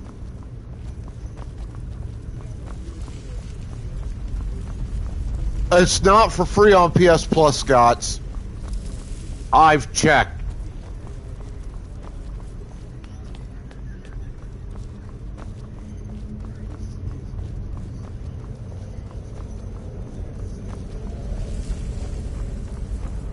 They took it off, I think, the list of free games a while back.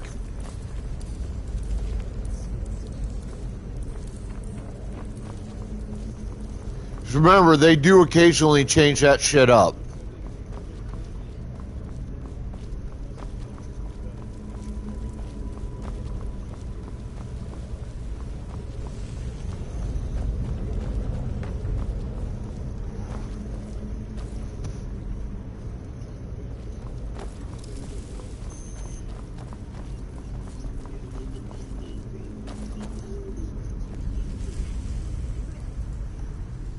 Oh, I'm aware.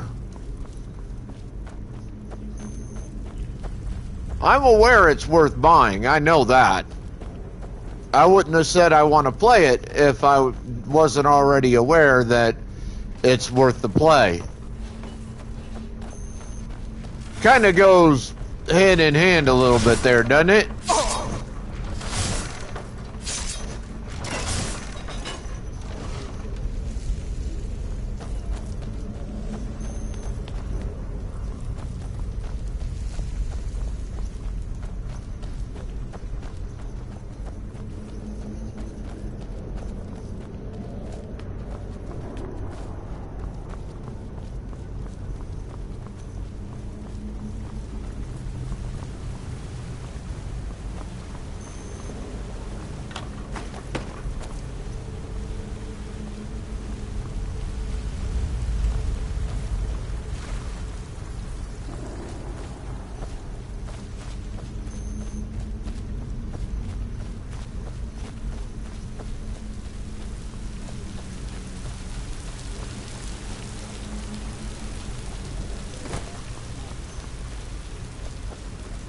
But yeah, I'm definitely at some point planning on getting my hands on it.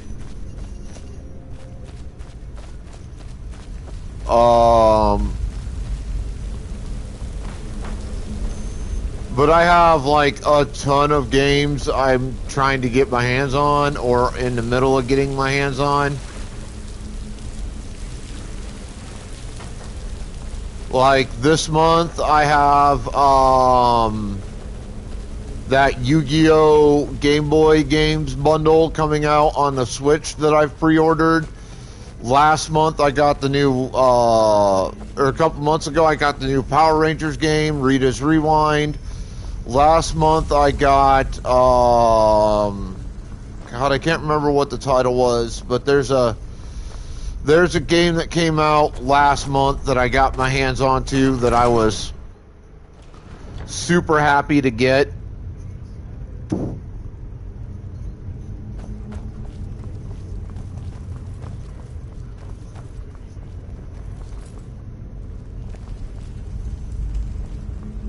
Give me a minute. I think I have it on here. Oh yeah, that's what it was. The remake and re-release Star Wars Jedi Power Battles, which I still feel is one of the best, if not the best, Star Wars game on the PlayStation 1.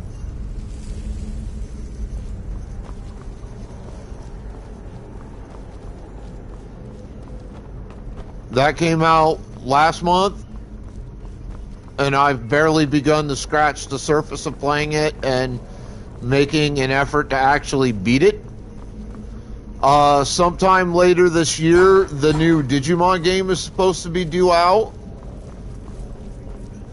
and I'm looking forward to that. It's the third Digimon story entry.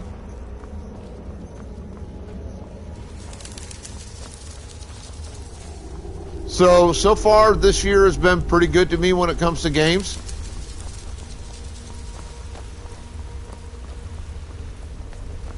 Yo, Chelsea! How you doing, sweetie?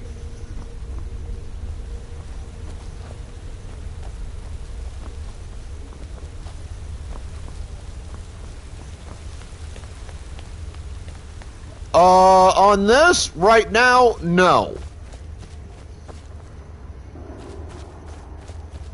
I have never actually beaten this game. And my philosophy is, for any game that I play that I have not beaten yet,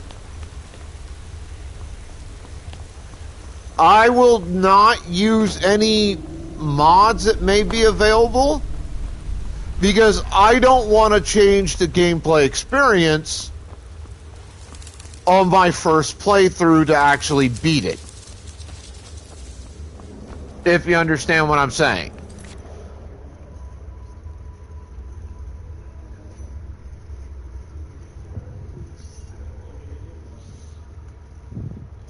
Like, let me give you an example. Fallout 4 has mods. I'm more than willing to use mods on Fallout 4 because I've actually beaten that game several times through. So it doesn't bother me to alter the gameplay experience because I already know what the unmodded play experience for Fallout 4 is. I've beaten New Vegas and I've beaten Fallout 3 as well. So if mods came out that I had access to that I could put on those games and play to change the experience a little bit, I'd be happy to do so. If I think the mod is worth it. Because, again, I've beaten the games all the way through once. So I don't have any issues with giving myself an alternate gameplay experience by modding the game.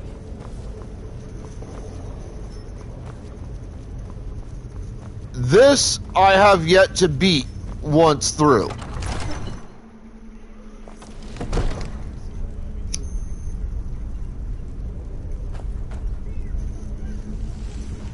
No, because it's still a change of the gameplay experience. It may not be a change that changes the basic, like, play, like controls or quests or anything like that, but it's still a modification to the gameplay experience.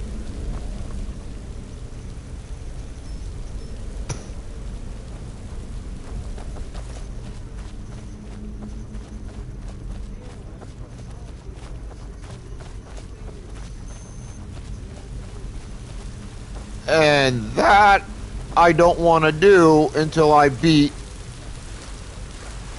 the game once through. I want to beat it from a purist standpoint without any changes whatsoever. I don't care what the changes are.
Yeah, I'm walking real slow for a little bit here.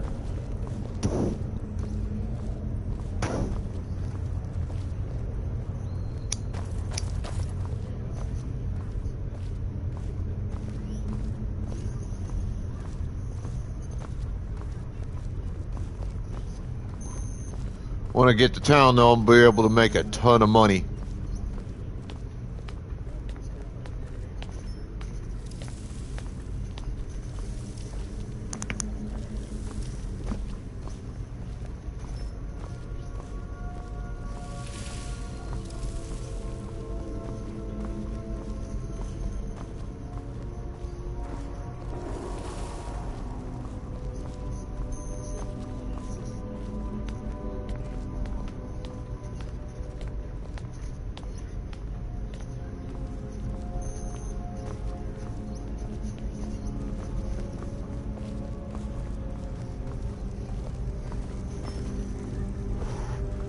And that's not even the only stash I've got in this dungeon.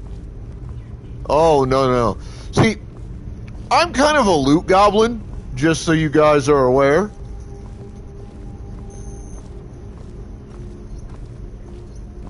I like to loot everything because even if it's only like a coin, it's still worth money. Still money for me to make.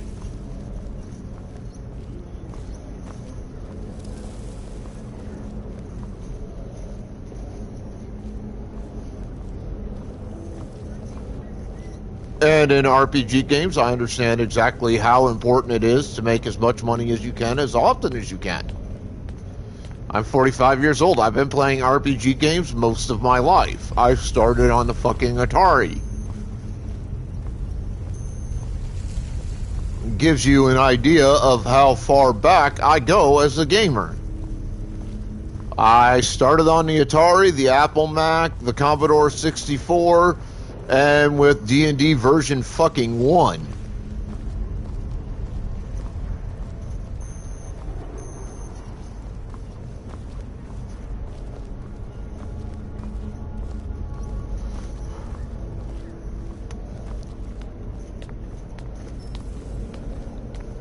Now, the difference with me saying I started on D&D version 1 is this. I started on D&D version 1 in relation to the system being used in a few D&D based video games.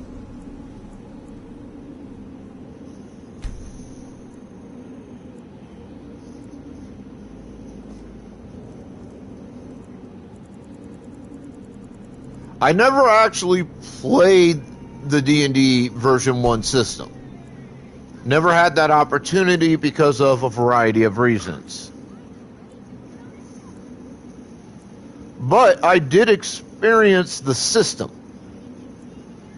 Just like I experienced later D&D games that use version 2 and then version 3 and then version 3.5.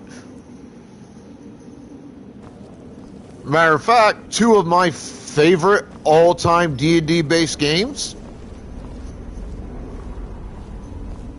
are a pair of games called Baldur's Gate.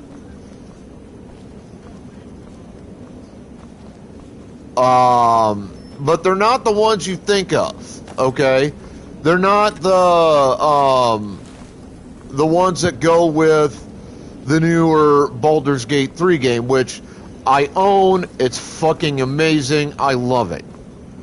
Not that Baldur's Gate. That's a different set of Baldur's Gate games that revolves around a group of heroes from a series of books based on D&D lore. Drizzt Do'Urden and the rest of them.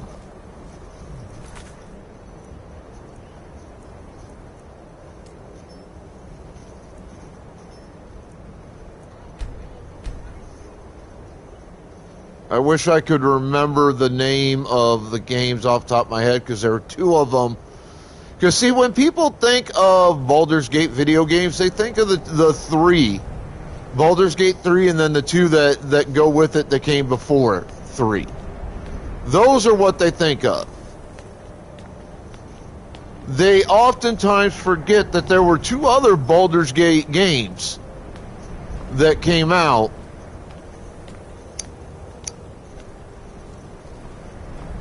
on, I think, the PS2? God, it's killing me. I can't remember.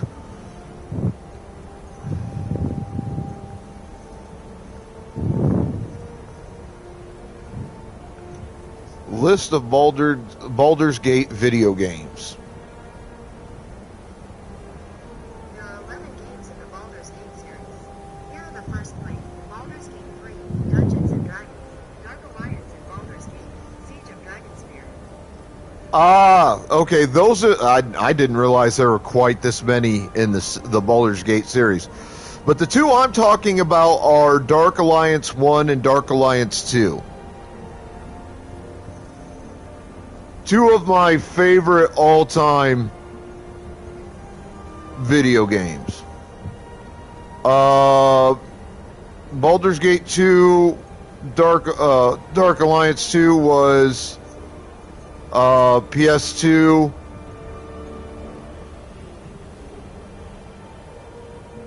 So was Baldur's Gate Dark Alliance 1.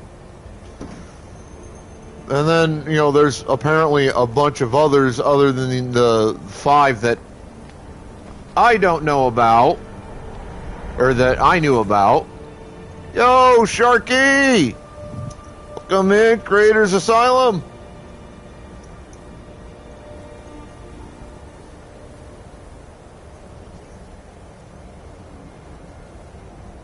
But yeah, the Baldur's Gate Dark Alliance games, I believe, operated on the D&D version 3.0 system.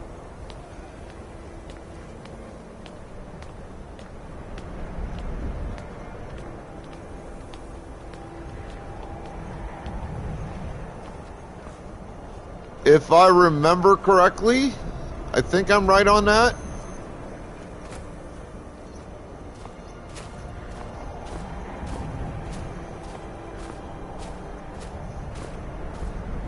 And they were really, really fun.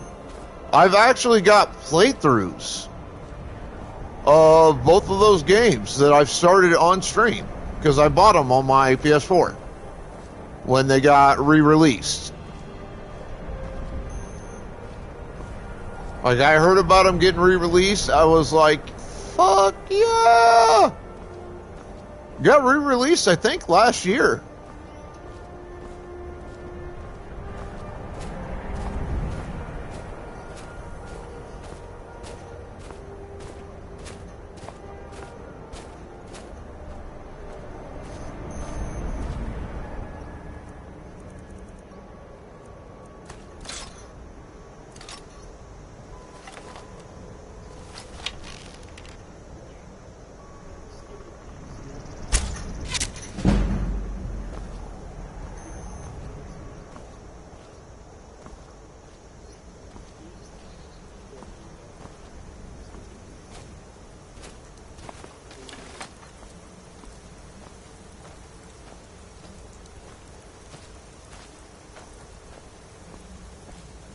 Last couple of years for me, in terms of like older games getting remasters and or re-releases, has been pretty goddamn good, to be honest.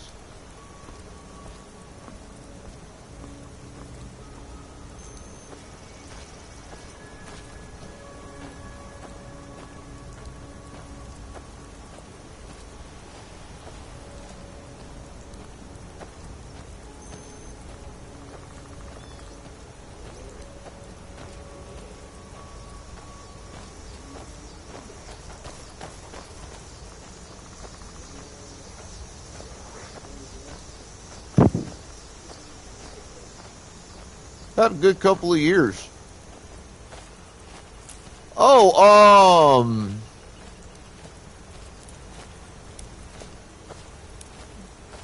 Something that Nintendo Switch owners need to be aware of. I just saw the article about it yesterday. So, in case you weren't aware, the Nintendo Switch has had a program called Gold Coins. Basically, what that means is when you buy games digitally on the Switch, you earn X amount of gold coins depending on the cost of the game. I don't know I think it's like 10 or 15% of the total cost of the game you buy is you get as gold coins. You could spend those gold coins to buy games in the Switch store, or you could put them towards the purchase of a game to make the game cheaper so you spend less real money. Now, the reason I mention this, I saw multiple articles yesterday that said that Nintendo has decided, starting March of this year, so like I believe next month, to suspend the gold coin program on the Nintendo Switch. Now, I don't know if getting rid of the program means that you'll lose whatever gold coins you've got built up.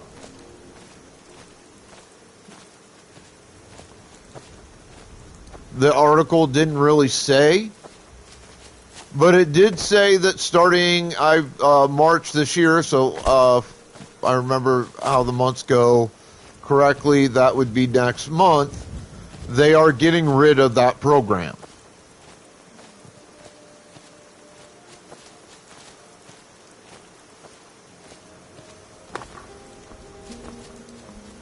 So, I would urge everyone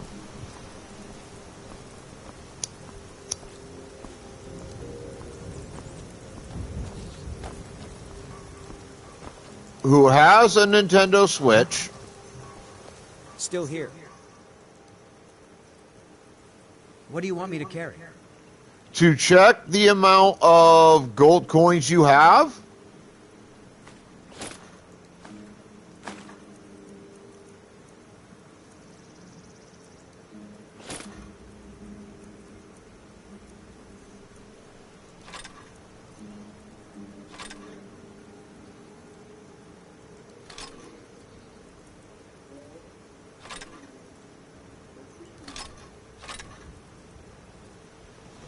Lead on. And make sure you spend them the law and you disrespect me. ASAP.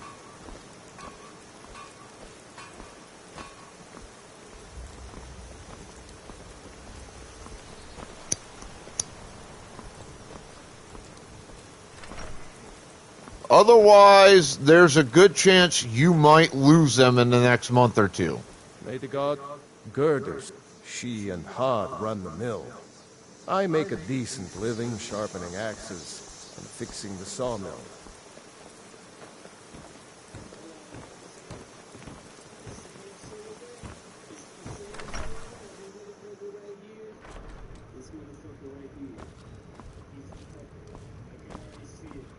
The sooner you find the claw, you found it. There it is. Strange. It seems smaller than I remember.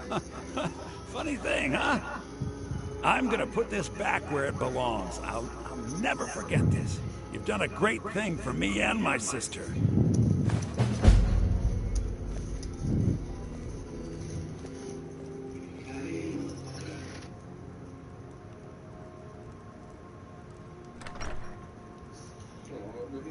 Thank you. Some may call this junk. Me, I call them treasures.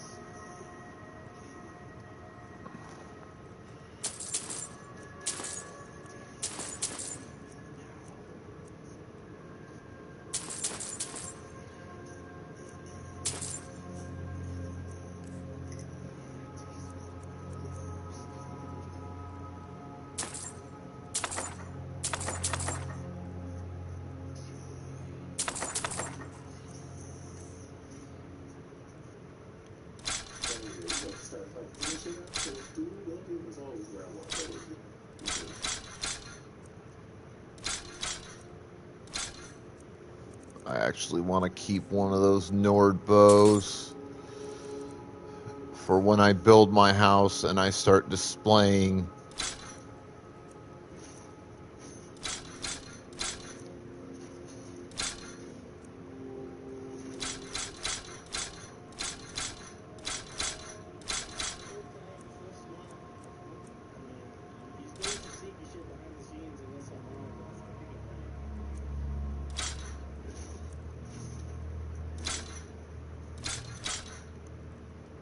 I've got a woodcutter's axe. Oh shit.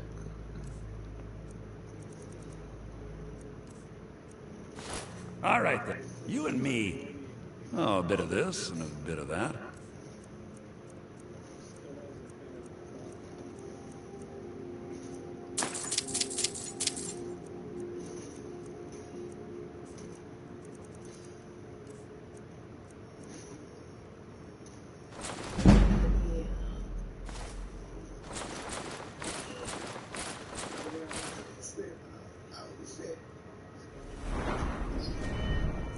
Forgot that I have that.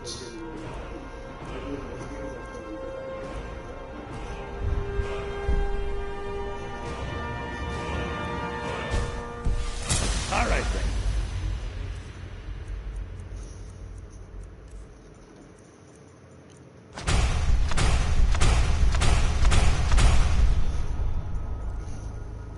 The river... Some may call this junk. Me, I call them treasure.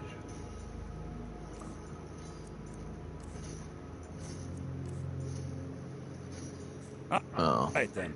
My sister. Trinkets, odds and ends, that sort of thing.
All right, then.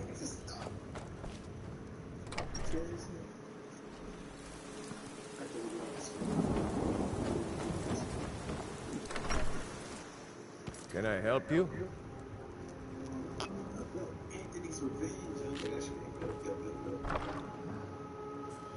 Yes, sir. I'm coming in here to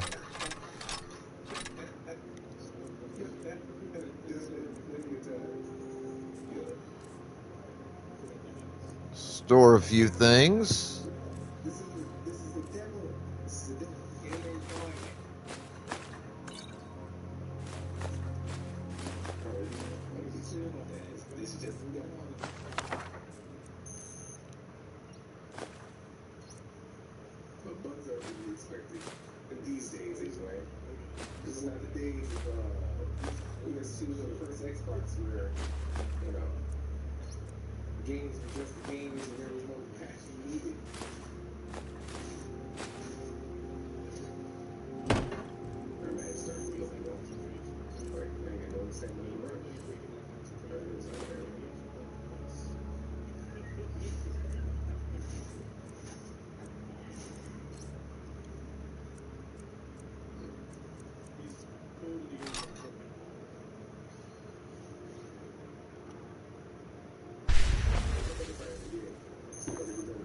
I've got your back. Lead on.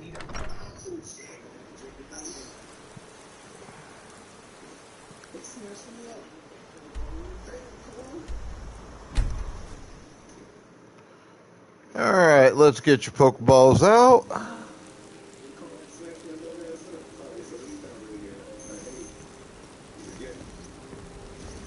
If you need potions, you should try Arcadia's cauldron.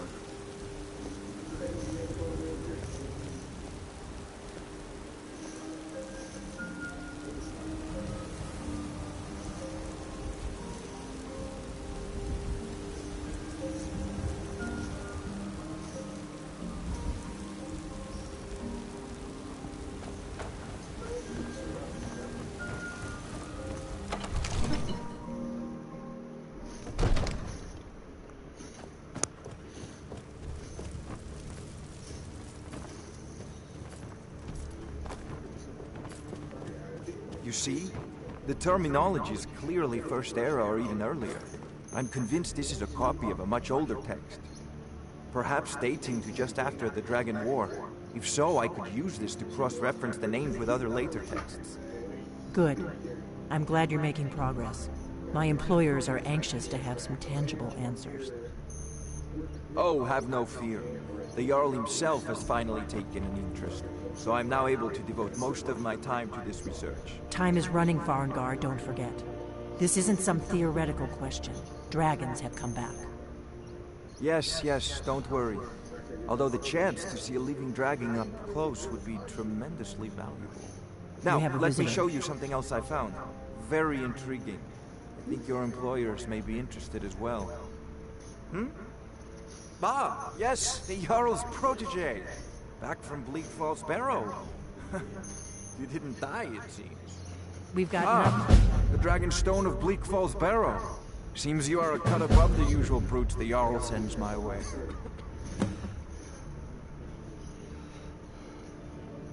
You'll have to see the Jarl about that. Maybe his steward, Avenici. I'm sure one of them will pay you appropriately. My associate here will be pleased to see your handiwork. She discovered its location by means she has so far declined to share with me. So your information was correct after all. And we have our friend here to thank for recovering it for us. You went into Bleak Falls Barrow and got that? Nice work. Just send me a copy when you've deciphered it. Farengar, you need to come at once. A dragon's been sighted nearby. You should come too. A dragon? How exciting. Leave me alone. Where was it seen? What? I'd take this a bit more seriously if I were you. I want to hear about this dragon. Decides to attack Whiterun. I don't know if we can stop it. I want to hear about this dragon.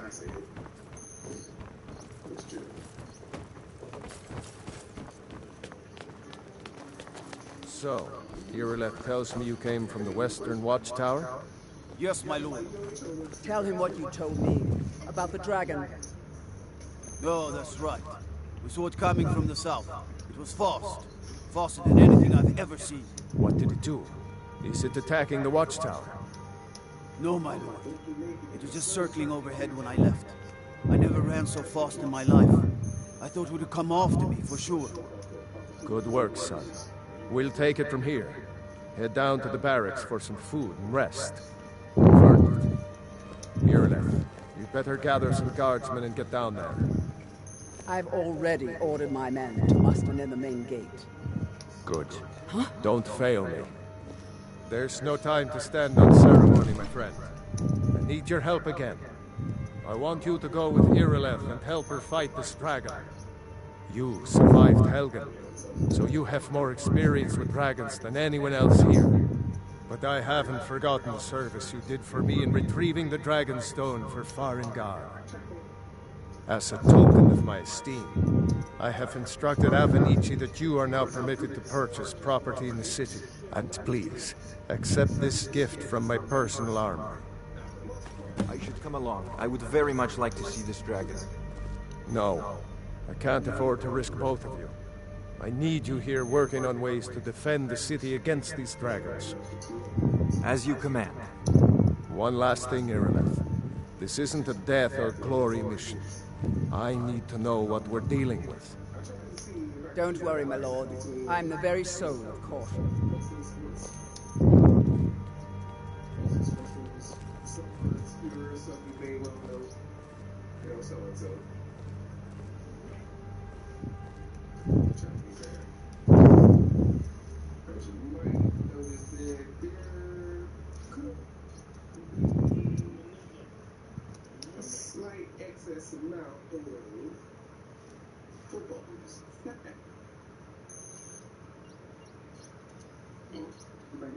Give me a couple of minutes here, folks. I'm trying to get the shout-outs done.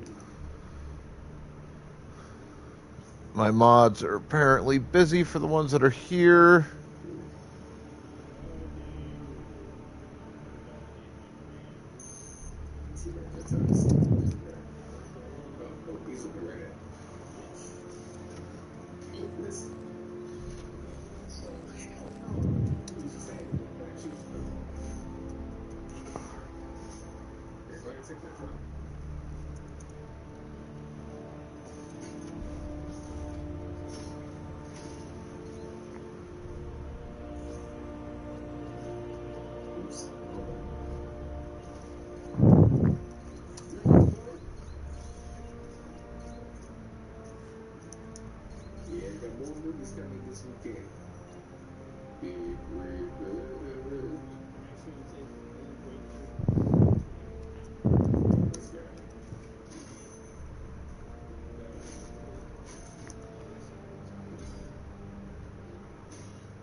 As you can imagine, when I've got this many people, it is a somewhat lengthy process.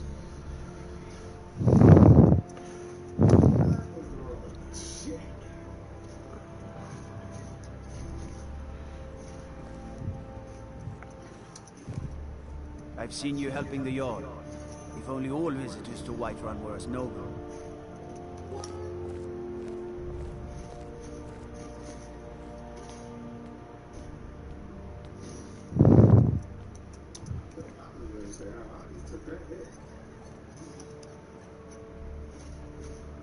Sunrise.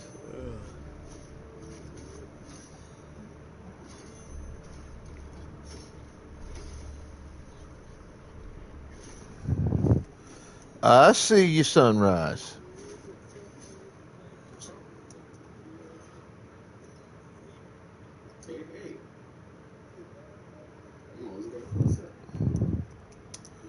I see all y'all.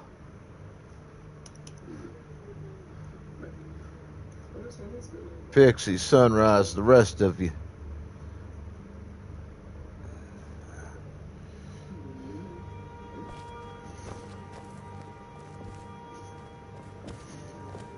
Help Irileth kill this dragon before it attack Whiterun. No time to lose.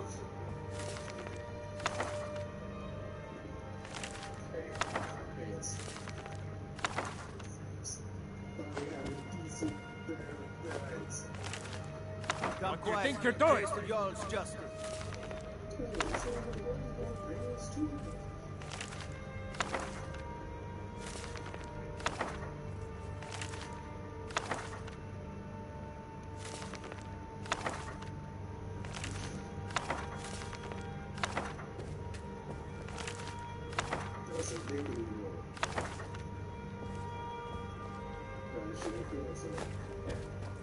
By the order of the Jarl, stop right there. Smart map.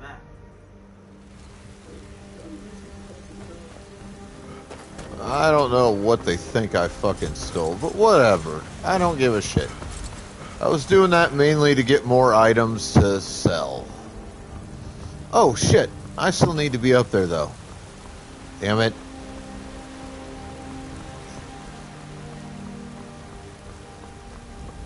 Because Mr. Mage Boy has something I need to make use of.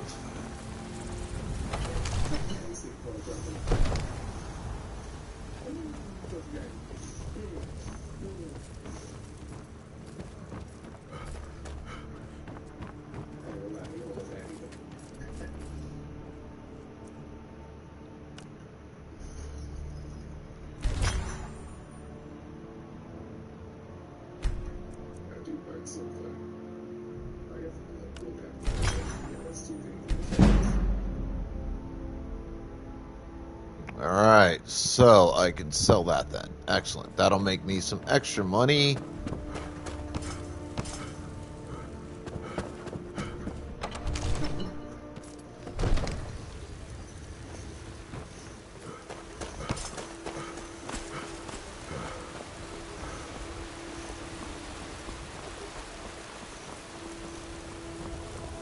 guards in Dragon Street say you aided the Yard. On behalf of Whiterun, I thank you.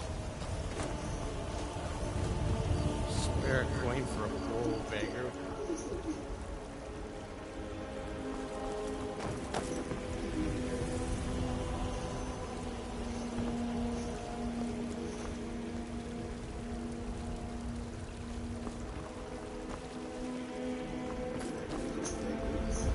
Huh.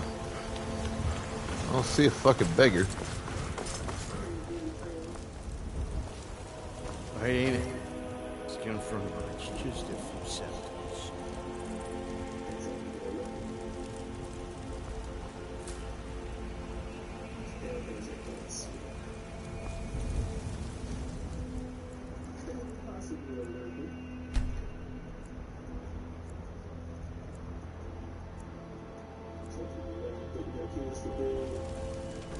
There we Take a good go. look around. I'm sure you'll find what you're looking for.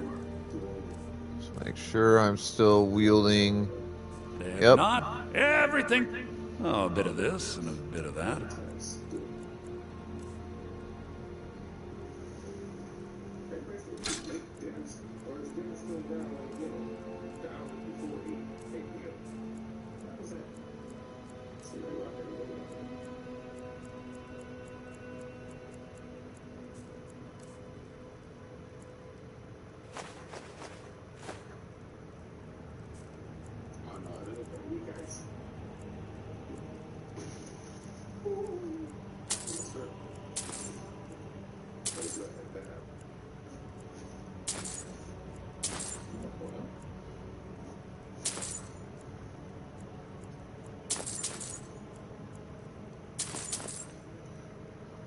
Do come back.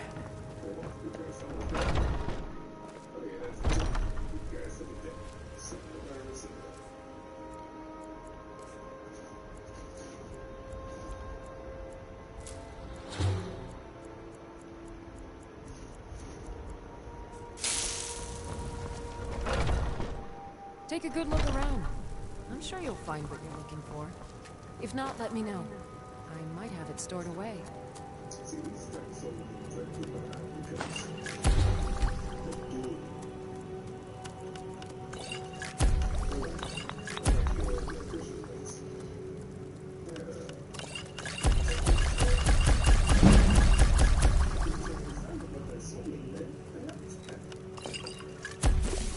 I offer remedies for ailments both common and rare. Do let me know if I can be of service.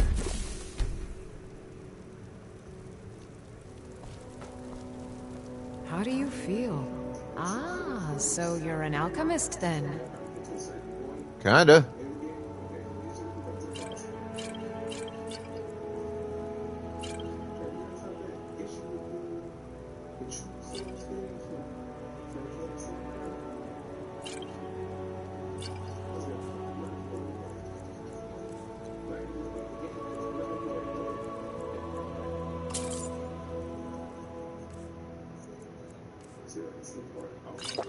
Come back anytime if you need a remedy.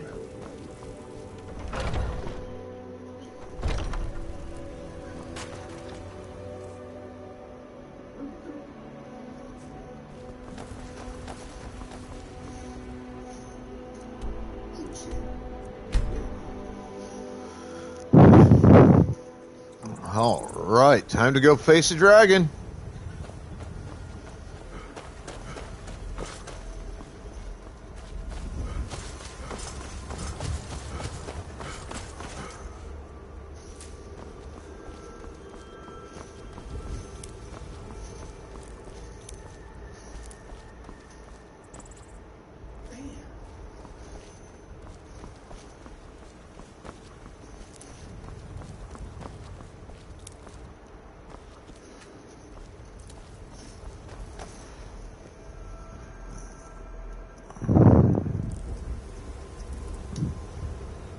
All right, Pokeballs in the chat, folks.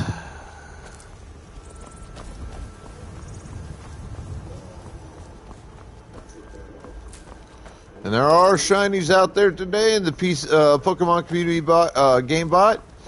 I just caught No one. signs of any dragon right now. It sure looks like he's been. I know it looks bad. But we've got to figure out what happened. And if that dragon is still skulking around somewhere. Spread out and look for survivors. We need to know what we're dealing with.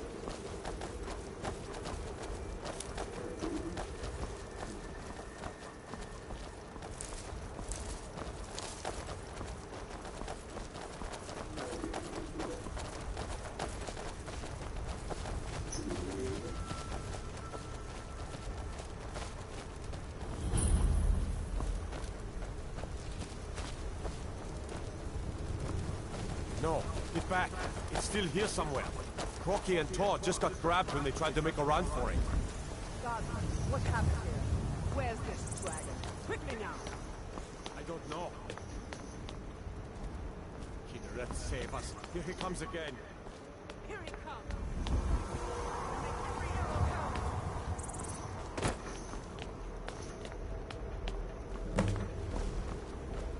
Come on!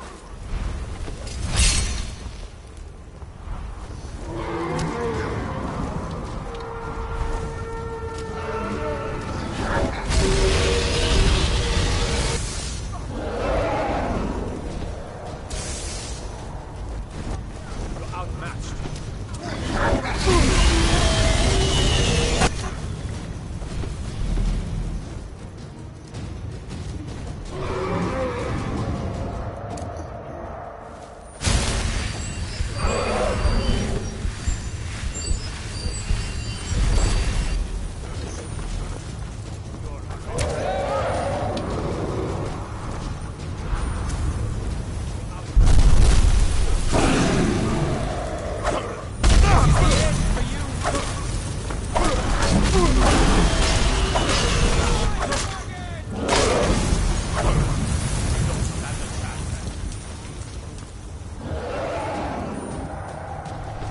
Ah.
I can take you.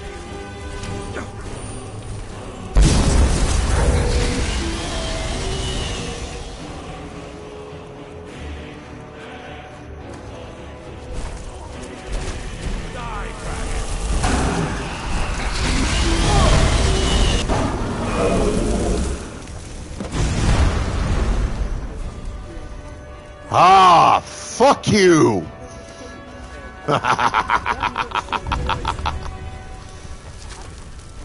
Everybody, get back!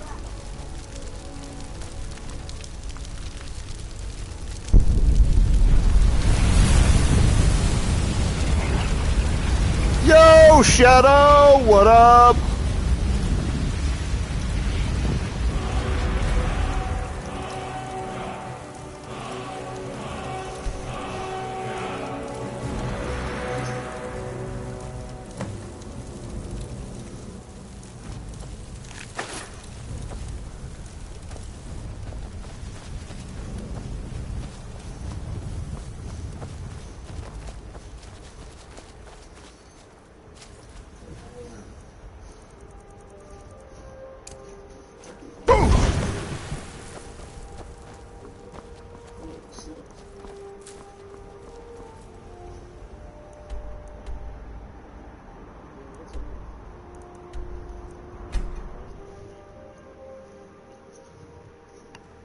Look, you've already been told you're not allowed.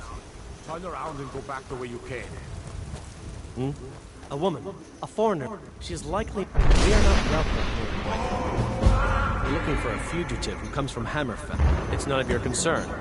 If that doesn't interest you, feel free to walk away. I don't care what. She cannot right hide behind from us you. forever. Lead on. Now get lost. We will be... Do you have news of our quarry? Do you have news of our quarry?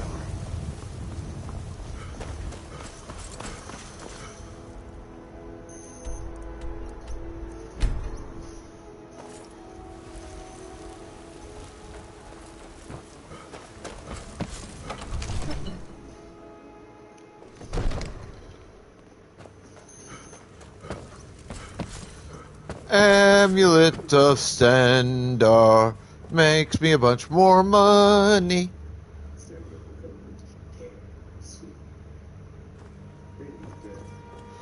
Oh yeah, you have a book I want. I had you figured for a mage. I think you'll appreciate this. Actually, 2 books I want.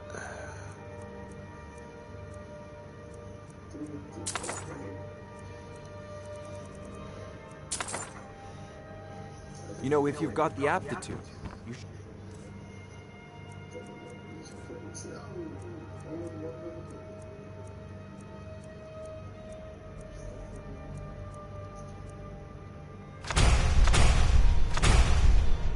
join the mate.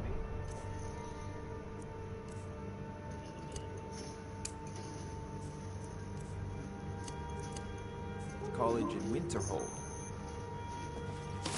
It seems to scare... thanks. Not sure it was necessary, though. Me, I prefer my books and my spell.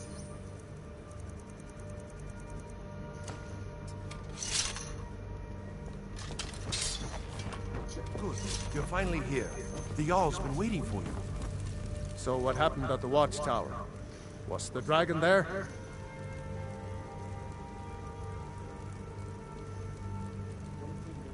I knew I could count on Irileth, but there must be more to it than that. So it's true. The Greybeards really were summoning you. Masters of the Way of the Voice. They live in seclusion high on the slopes of the throat of the world. The Dragonborn is said to be uniquely gifted in the voice. The ability to focus your vital essence into a thum, or shout. If you really are Dragonborn, they can teach you how to use your gift. You heard the summons. What else could it mean? The Greybeards. Didn't you hear the thundering sound as you returned to Whiterun? That was the voice of the Greybeards, summoning you to High Hrothgar. This hasn't happened in centuries, at least. Not since Tybeseptin himself was summoned when he was still Talos of Atmora. Rangar, calm yourself. What does any of this Nord nonsense have to do with our friend here? Capable as he may be, I don't see any signs of him being this, Dragonborn. Nord nonsense? Why, you puffed up ignorant. These are our sacred traditions that go back to the founding of the First Empire. Hrongar, don't be so hard on Avenichi. I meant no disrespect, of course. It's just that, what do these Greybeards want with him? That's the Greybeards' business, not ours. Whatever happened when you killed that dragon, it revealed something... Turtle Bear! Greybeards heard it. If they think you're Dragonborn, who are we to argue? You'd better get How you doing, sweetheart? Hrothgar immediately. There's no... You've done a great service for me and my city, Dragonborn. By my right as Jarl, I name you Thane of Whiterun. It's the greatest honor that's within my power to grant. I assign you Lydia as a personal housecarl, and this weapon from my armory to serve as your badge of office. I'll also notify my guards of your new title. Wouldn't want them to think you're part of the common rabble, now would we? We are honored to have you as Thane of our city, Dragonborn. I envy you, you know. May the gods watch over. Well, in the old tale, wolf in the very oldest tales. They're the. If you're really dragonborn, they'll want. No matter. I serve Jarl. The only thing... No doubt those greybeards have been... Near as I can... Never heard of them talking to anybody. Splendid. There's a house available right now. Very well. Just let me know when you have the necessary funds. Back to business. Enjoy your visit to Dragon's Reach. Still have a city to defend. Yes, all this stuff, it means you can kill dragon. There hasn't been a dragonborn. They live in seclusion. They are masters of the way of the voice. If you really are dragonborn, they are the ones who will teach you how to use your power. Maybe we'll meet in the field. Where's my house, Carl?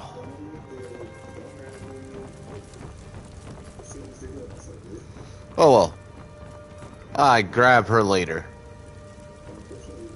You are a welcome guest, but you must still respect the rules of the Jarl's household. There you are. The Jarl. The title of Thane is as my Thane, I'm sworn to your service. There's been talk amongst the gods. I'll go.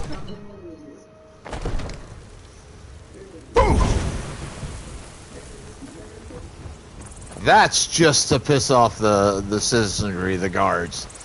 Would you stop doing that? No. I have the power, goddammit, and I plan to abuse it.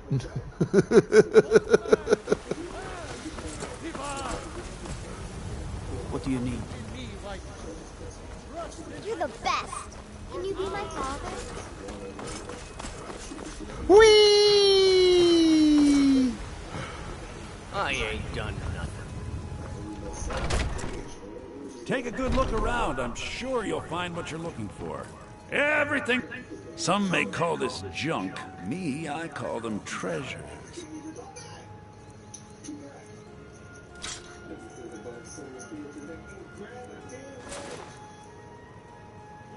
Where'd it? Oh, I think I know where I picked that up.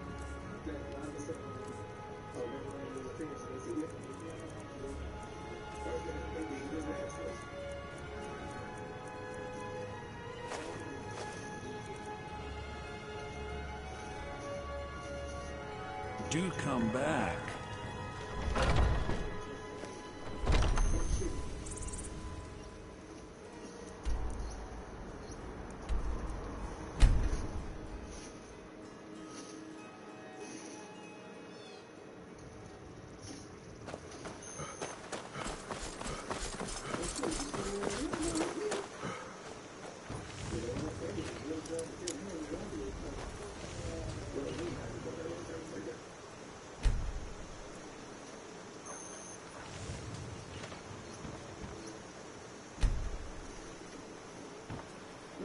Whatever.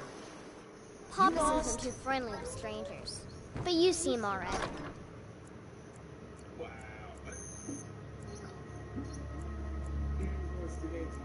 Yes, classic films. I mean, every now and again you'll run into the human-sized character, you know what I'm saying? Who's just annoying as hell because they got things be tested to do.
to the checkpoint.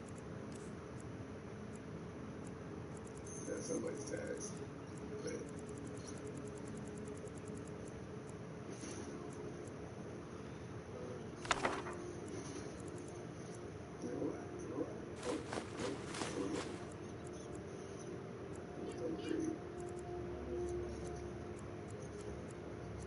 let me check the Discord real fast.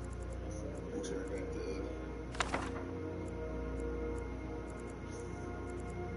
That's all I can do.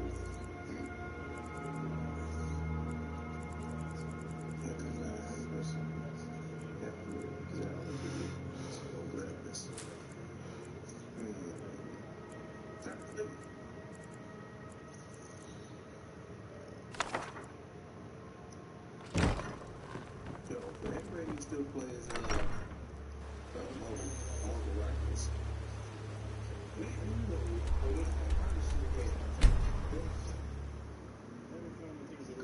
Shit, I missed that one. Oh well.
Got some good pieces.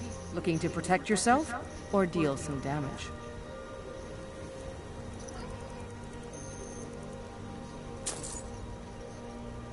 Don't forget to check inside the shop if you need anything.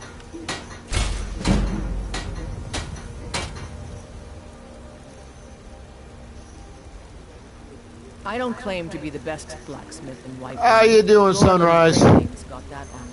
Man's steel is legendary. All I ask is a fair chance. Steel ingots. Have you met my father? The finest weapons and armor.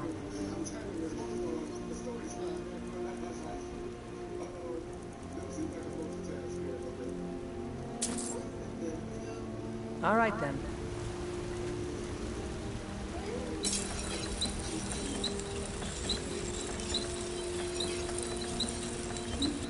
A few seconds for my supper is all I ask. I help my father in more ways than people realize. Only if I can. But hey, in the bannered man, Hargonian ale. Well, that all depends on. Oh, thank you. Divines bless your kind heart.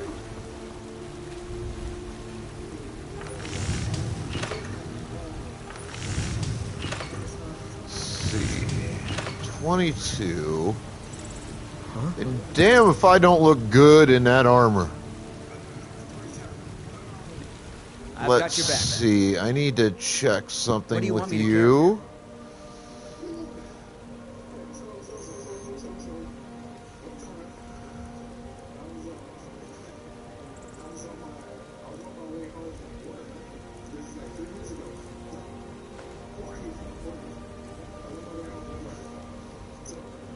$25.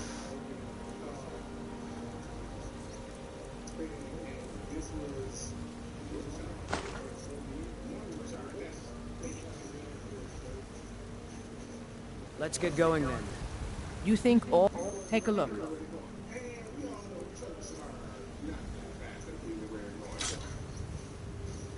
I'll take my leave then.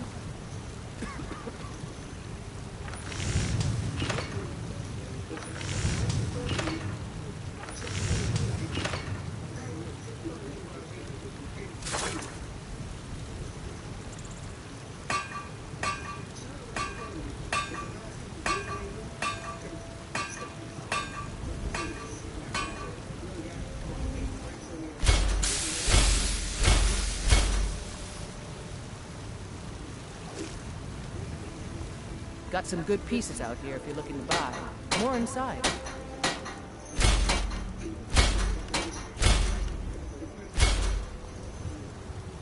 I don't claim to be the best still here, Smith and Whiterun. Alright, I What do you want me to carry? guarantee you this is going to be better than what you have. All I ask is a fair chance.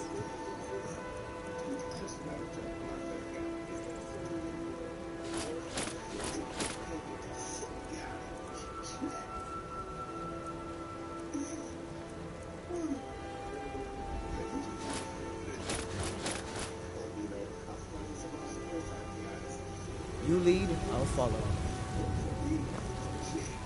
Have you met my father? The finest weapons and armor.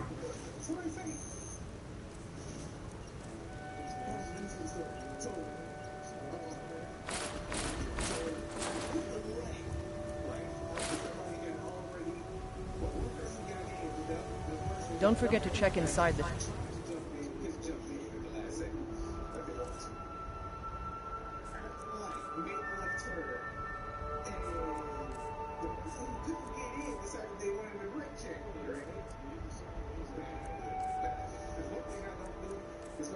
Up.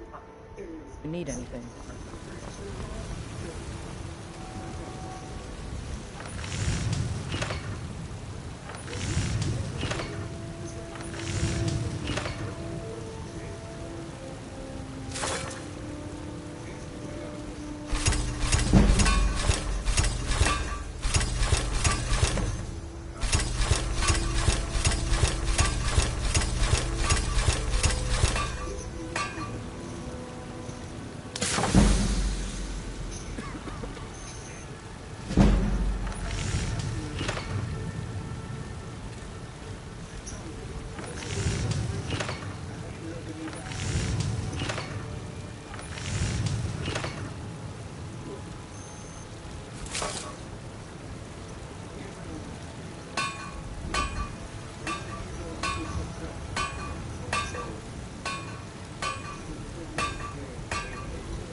Got some good... I helped my father. Not bad, but it's a little dull. How about you sharpen it up? Just need a bit of metal and the grindstone over there.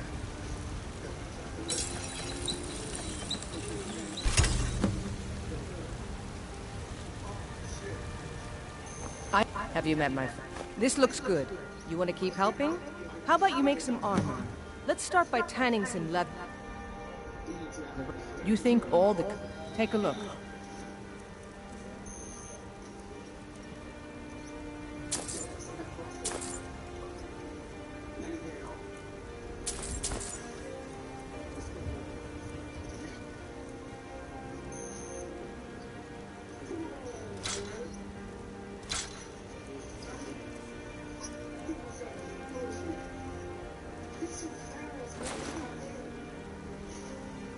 Don't forget to check inside the shop if you need anything.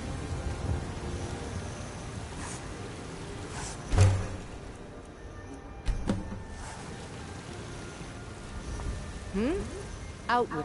Ah, good. Let's see if you can make a hide helmet. Here's the rest of what you need.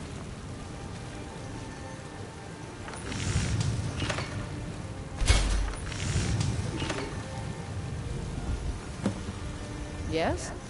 I should hire you. Let's improve the fit. Take this leather to the workbench over there.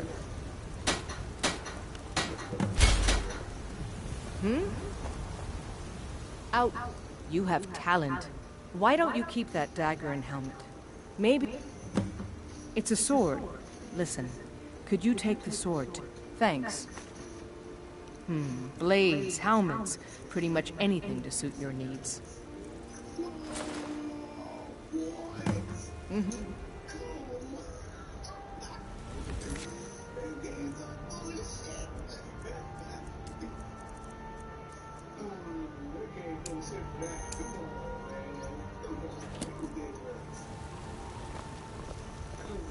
I work for Bellathorpe at the general goods store.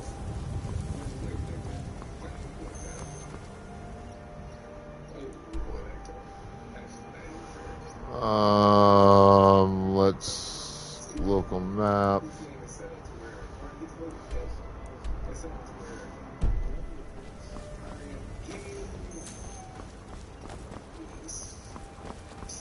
Ah, Isolde, was it?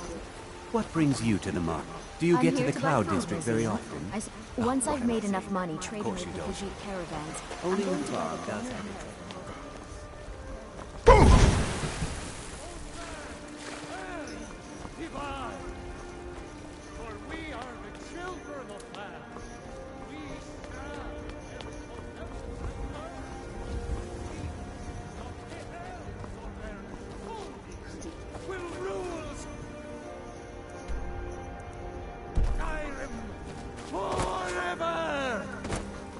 Terrible and powerful Talos. That's fine, B-Dub. I appreciate it.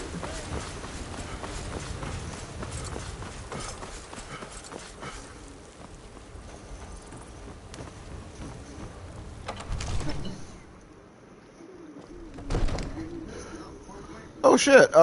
B-Dub cheered some bits too. Alright, I gotta take a moment, folks. God damn it, I keep forgetting this.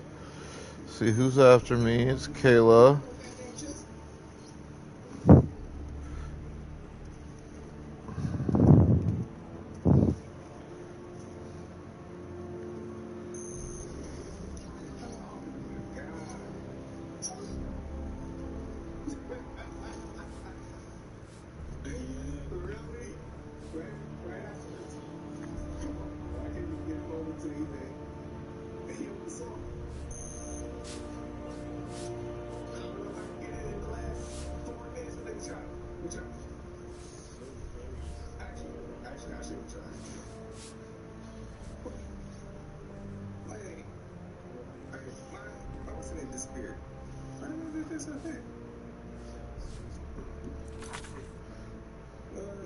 What's happening? 8:30. God damn it, I keep forgetting this.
All right, that is handled.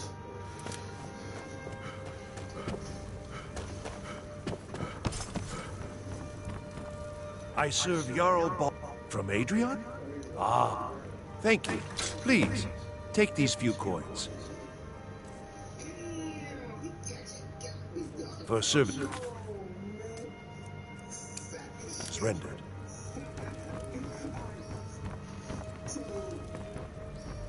Looks amazing in that outfit, doesn't he, folks? That armor goes very well together. Even the shield goes with it. And then there's me. An orc. Heavy armor. Just looking like my badass self.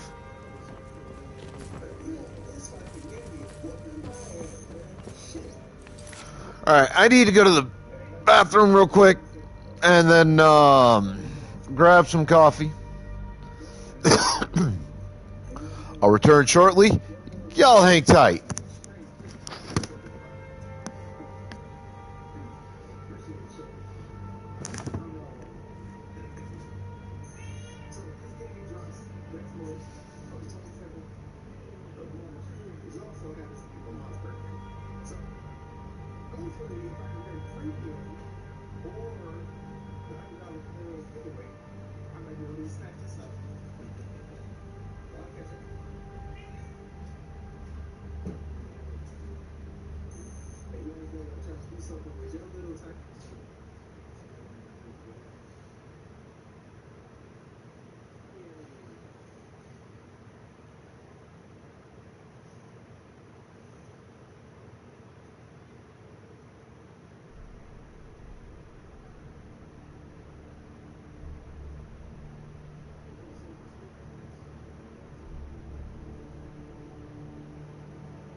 I swear.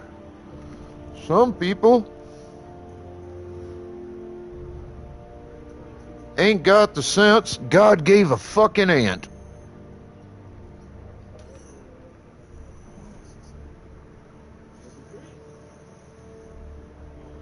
What's up, S-Jap?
Sorry, it took a little bit longer than anticipated. I was doing something on a mobile game, plus dealing with what I suspect is a fucking bot that keeps sending a goddamn friend request. I swear, I get at least 2 of them a week from this fucking name, and it's been pissing me off. I've been looking for you. Got something I'm supposed to deliver. Your hands only. Let's see here. A letter. Not sure who from. He wouldn't say, just that he was a friend of yours. Ah, a letter from the Jarl. Moving up in the world, eh? Looks like that's it. Got to go. For we are one. Ere you ascended, and the 8 became 9. You...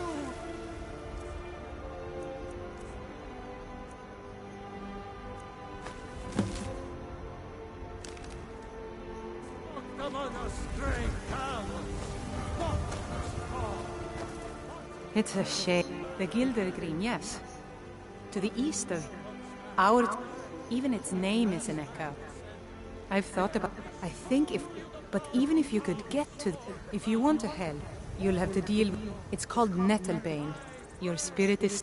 It's held in a Hagraven nest called Orphan Rock.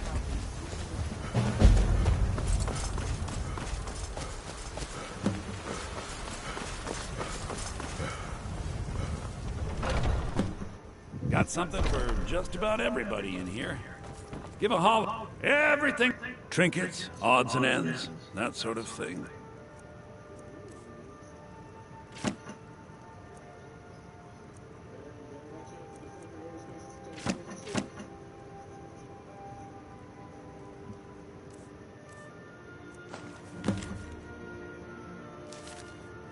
You come back.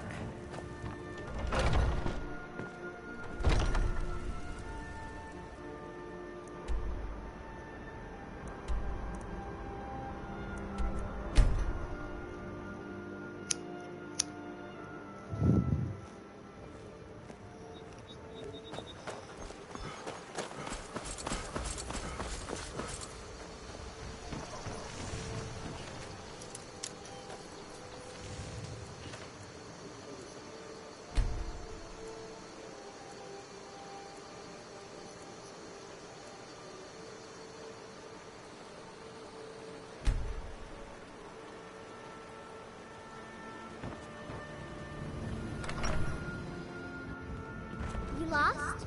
Keep your guard up.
Okay, cool. She's up.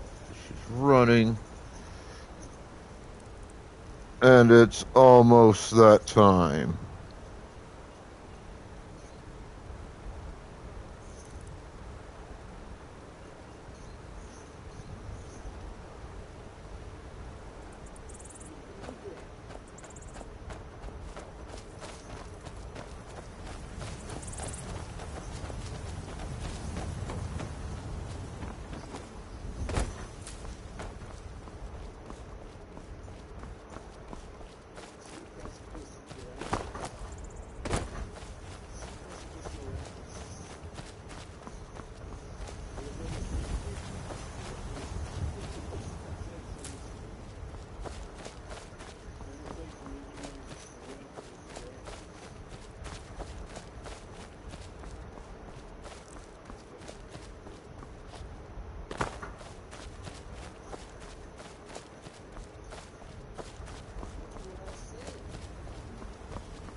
I think it's about time I came up and officially discovered this particular location.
By the nine, I hate the waiting.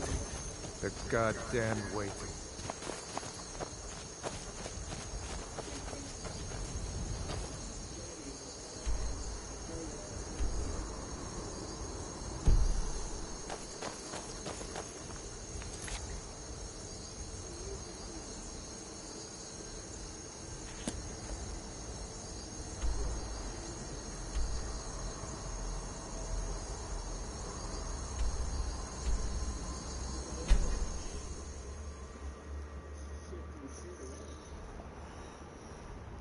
Alright, we gotta move the Crater Asylum train on over. We're going over to Kayla.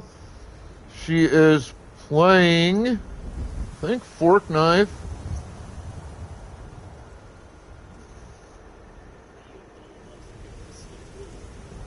double check.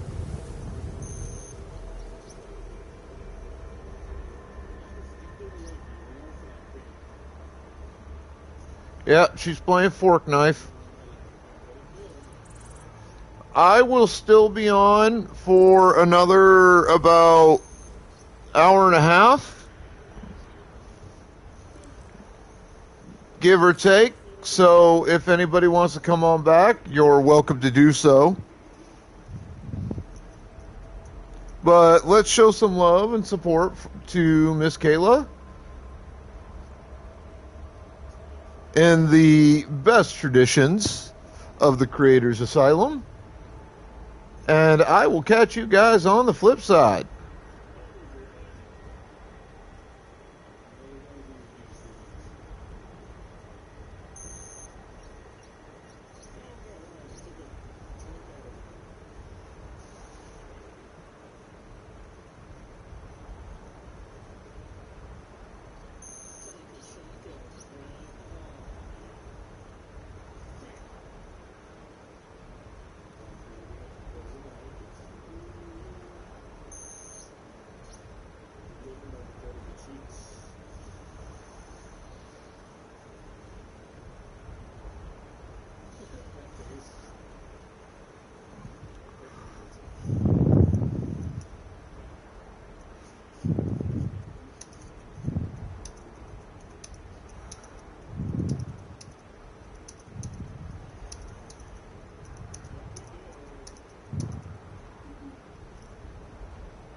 Holy shit, my buddy Disco Thunder.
Give me a minute. After the raid out, I gotta reload my settings, or my stuff.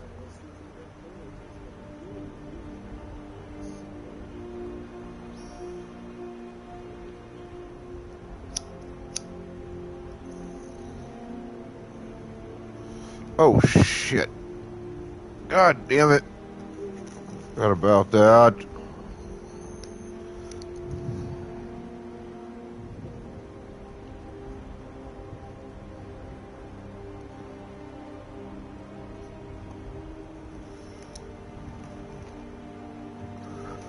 And I even acknowledged that he did it. God damn it. There we go.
I mean, if it was gonna be foolish enough to run that close to me, I might as well take a swing and grab that pelt.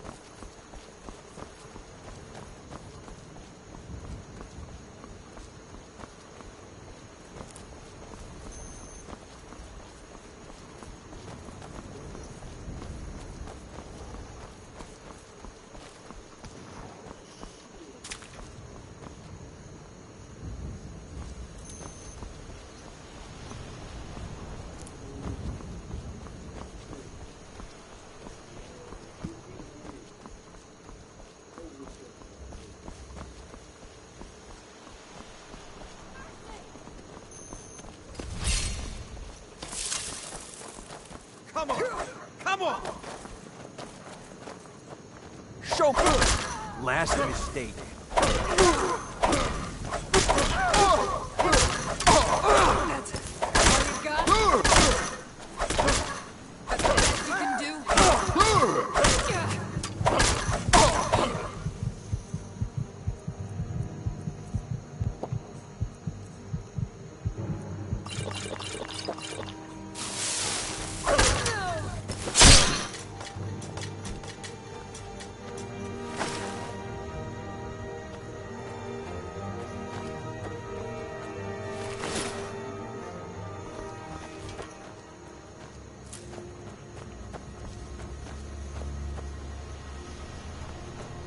If the bitch shows, the bitch shows.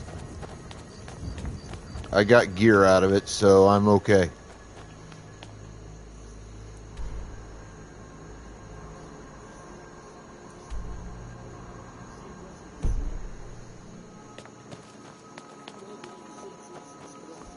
All right, SJF, appreciate it.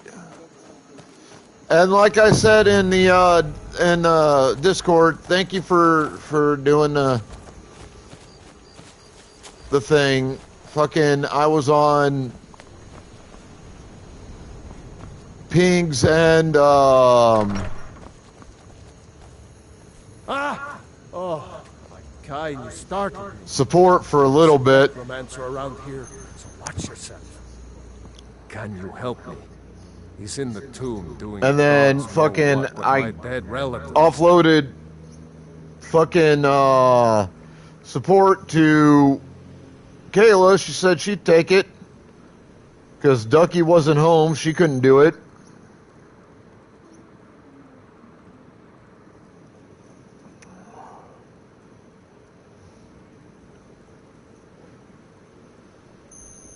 And I just assumed that it was getting fucking done. If I'd have known it wasn't, dude, I would have done it.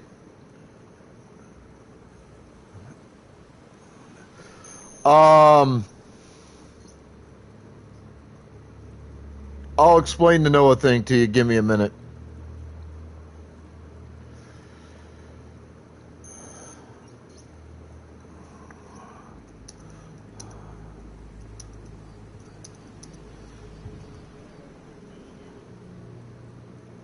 Val's Baron. My family has never really seen eye to eye with him, and he has finally gone off the deep end. He's gone in to defile our family tomb by using our ancestors for his filthy, dark elf necromancy. My aunt went in after him, but she hasn't come out yet, and I don't think I can take him by myself.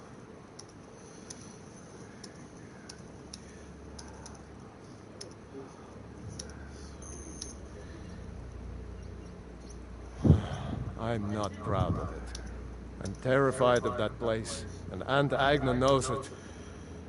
My dad locked me in there in a drunken rage when he left us. 3 days in there eating the offerings left for our dead before Aunt Agna found me. Can you help me? He's in the tomb doing gods know what with my dead relatives.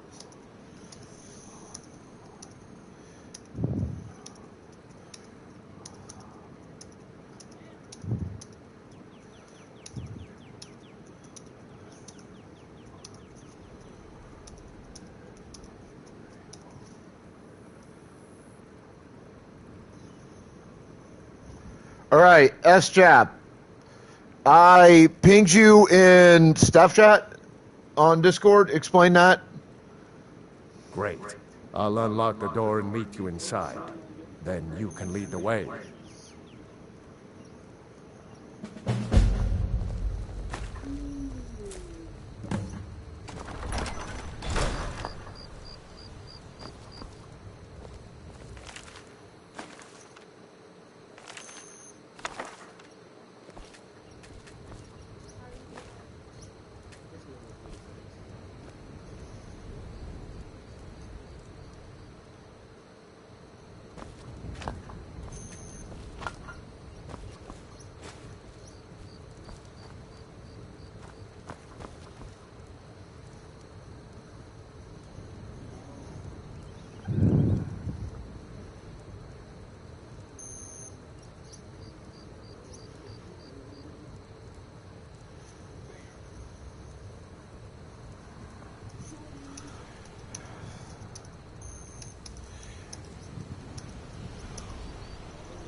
10, right?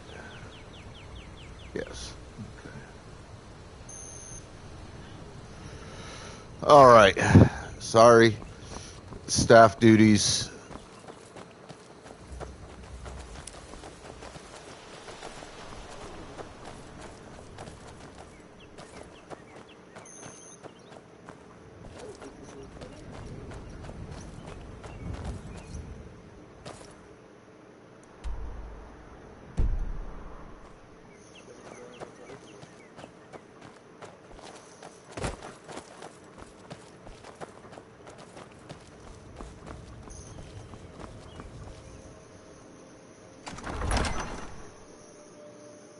We should get after Val's Baron. Huh?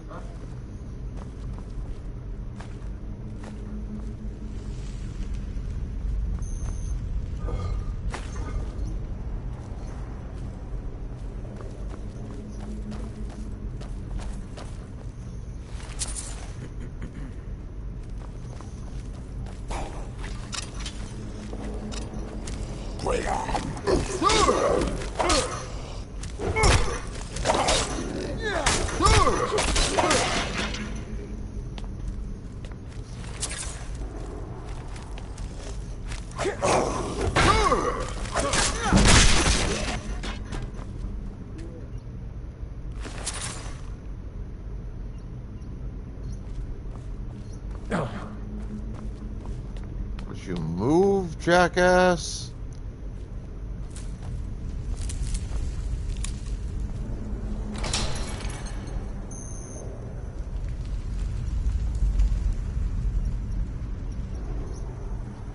Oh, I'm gonna get to stuff.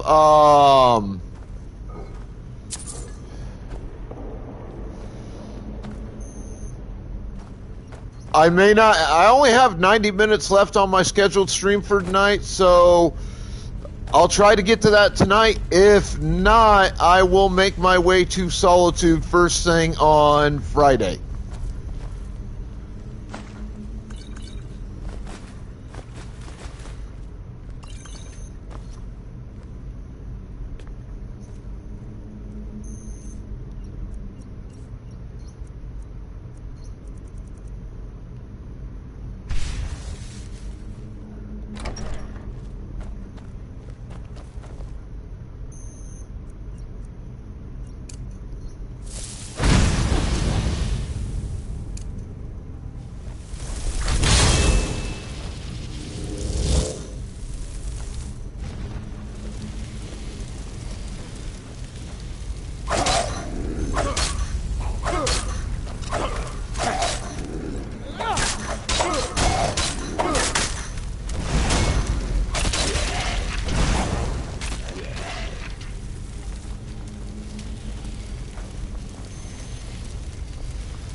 Right behind you.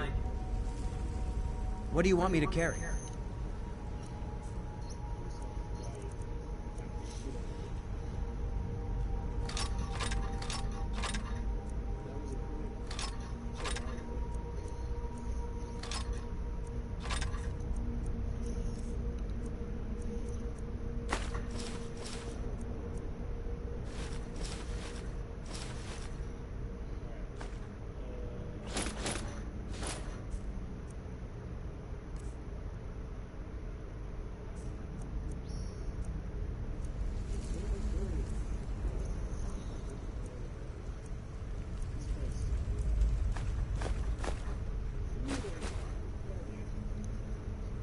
Let's get going then.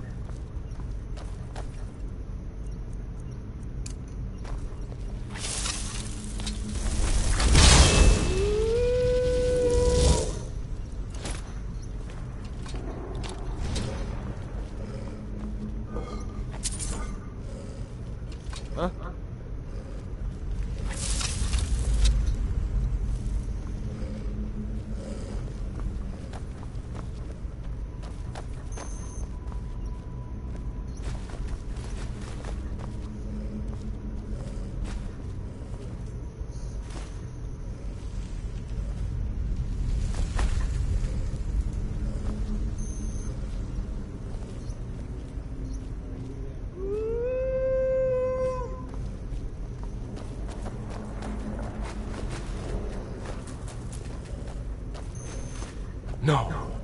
And Agna. Oh, Talos. Why didn't I go in with her? He's part of the... Gods only know how he's defiling the bodies of my ancestors in there. Someone once told me there's a secret room deeper in, where they bury the strayest members of the family. Maybe that will get us into the main chamber.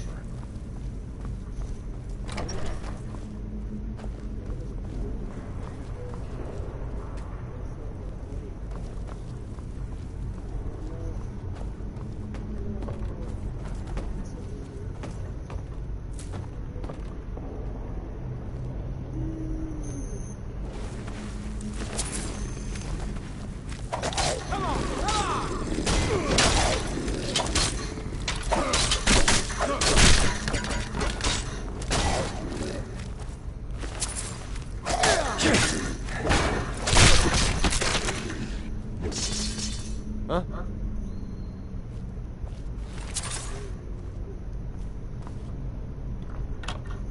Hey, those belong to my family. Fine. Take whatever you want. So long as you help me get rid of Val's. Still here. What do you want me to carry?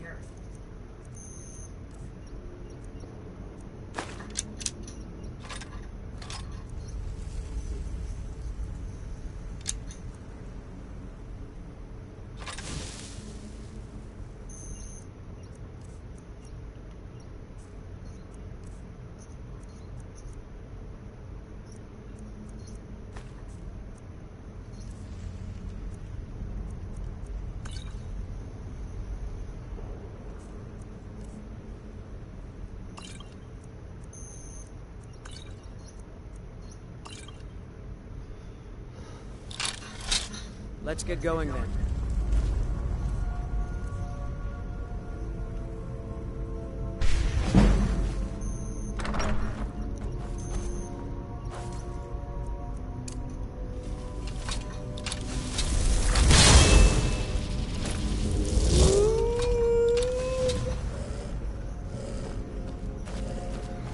Careful, there's a pressure point. I've treated it before, it doesn't help in the dark.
I'm planning on taking everything in this stupid fucking tomb.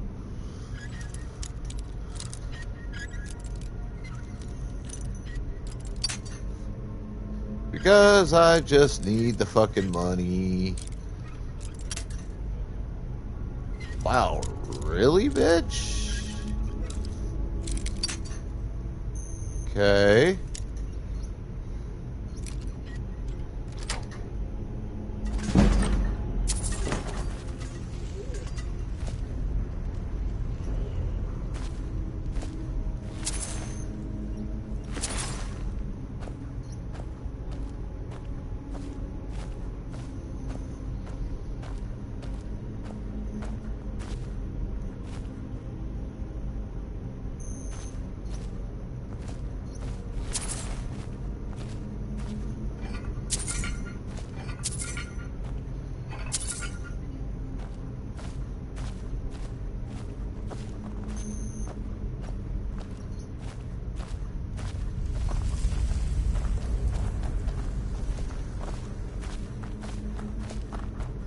Luckily, there is a treasure chest right over here where I can store some shit.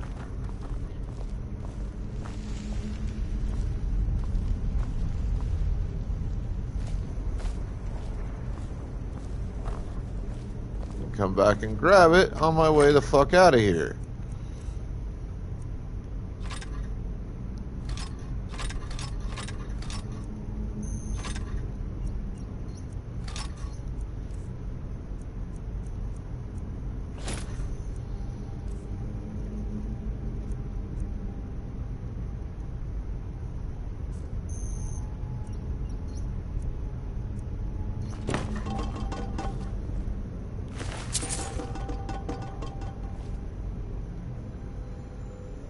What do you want me to carry?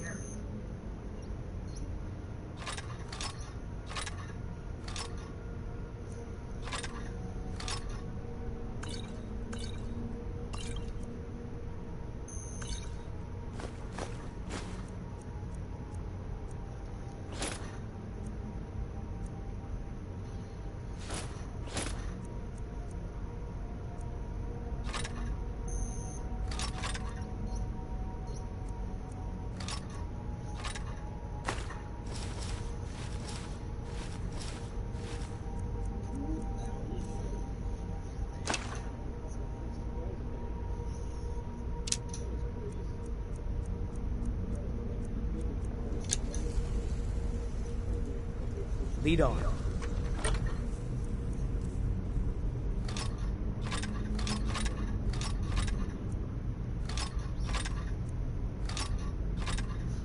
Oh shit, I want that pickaxe.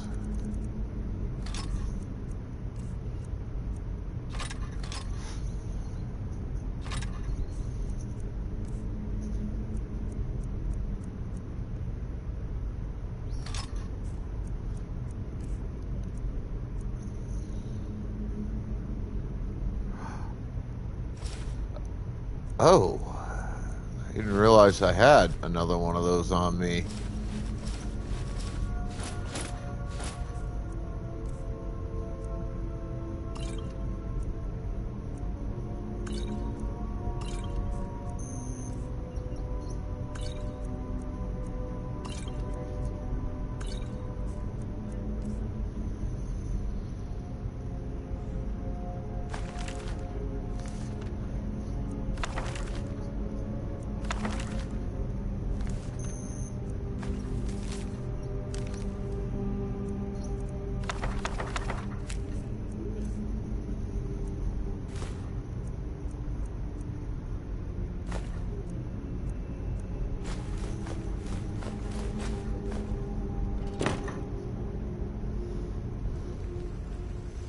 What do you want me to carry?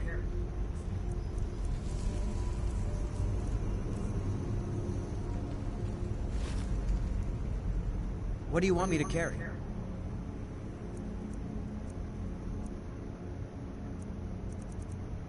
Did he?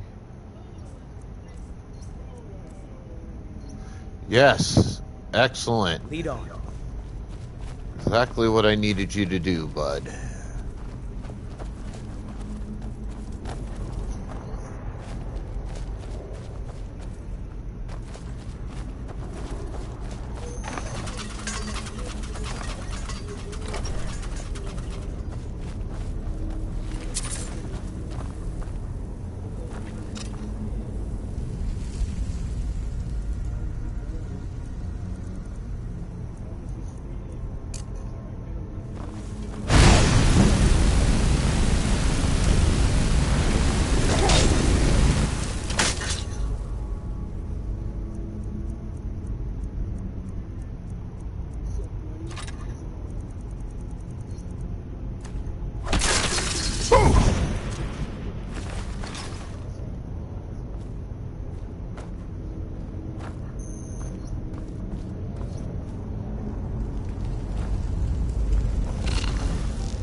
myself.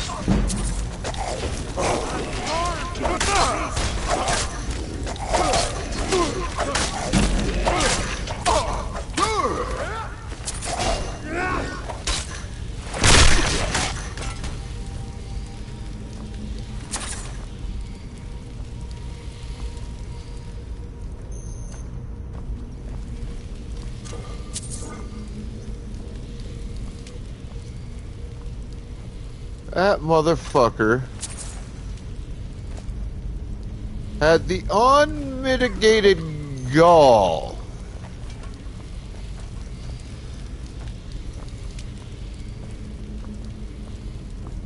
to be dumb enough to hit me.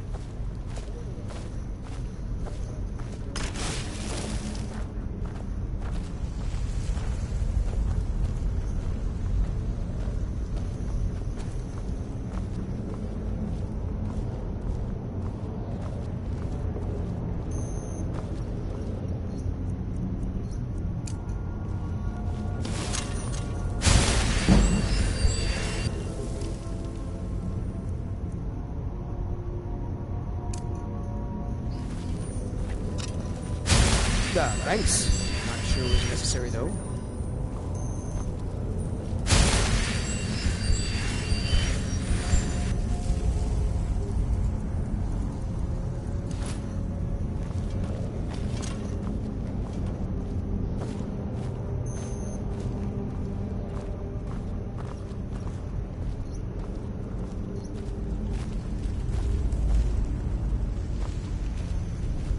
Actually, two of those motherfuckers had the unmitigated gall to hit me.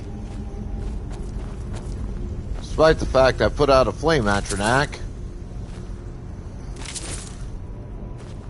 as kind of a distraction.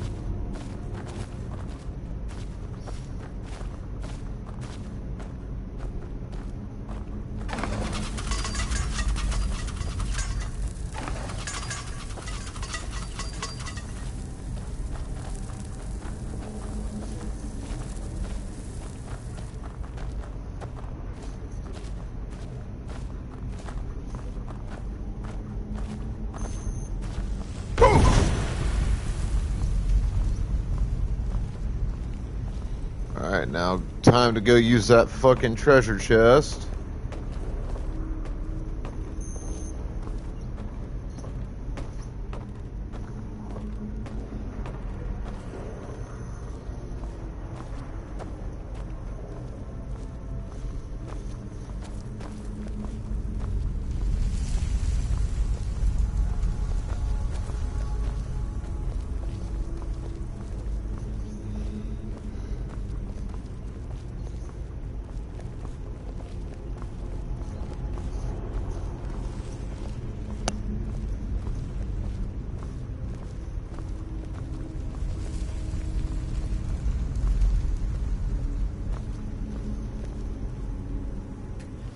How had I not unlocked that?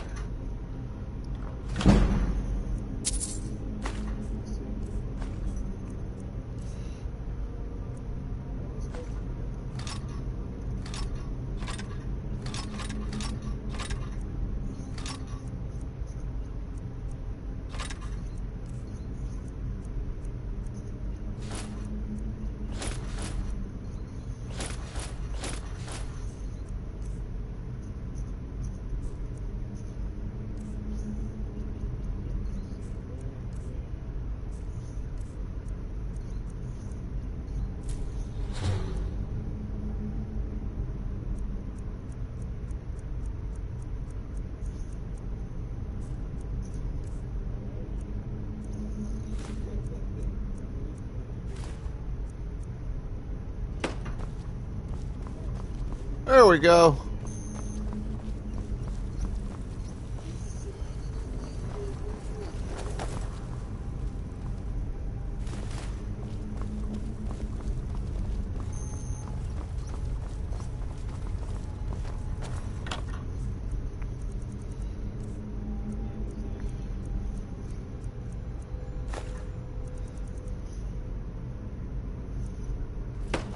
Two goblins' best friends in a dungeon. treasure chests all over the fucking place.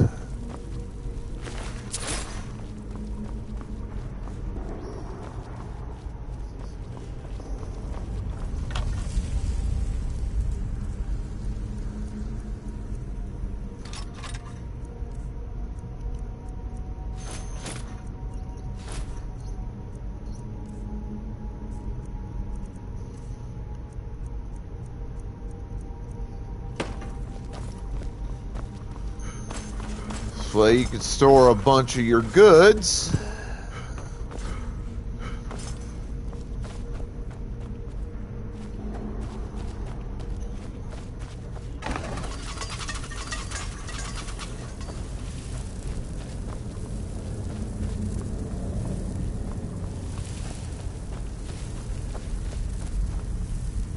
Then go back and grab the son of a bitches. This looks like the area Agner told me about. She said that the bear would show the way.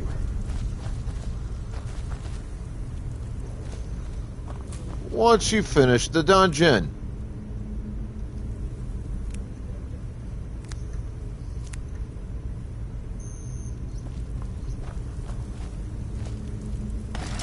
Found it. The passage goes through the sarcophagus. Oh, I don't like this. But we'd better keep going.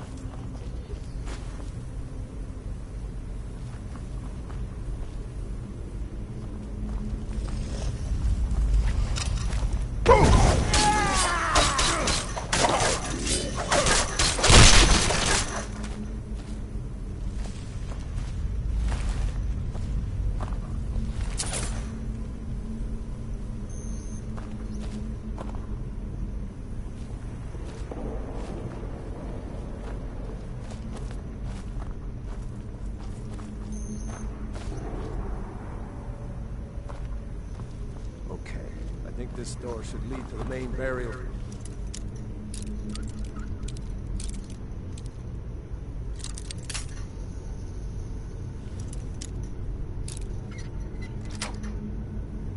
Where Val's is holed up.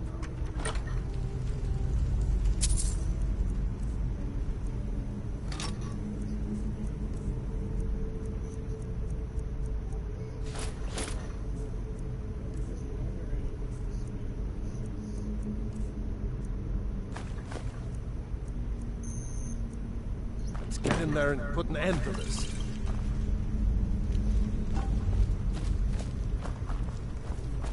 I don't think I like where this is going. I don't think I care if you like it. The dead should be made to serve the living, not the other way around. Never should have...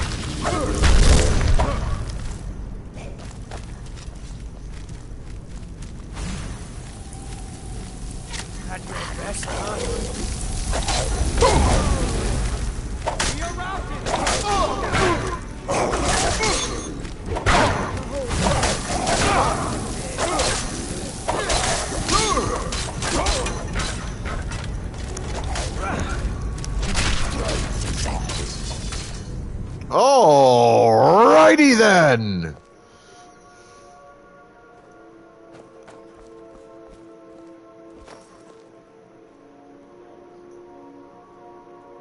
We should get after Val's.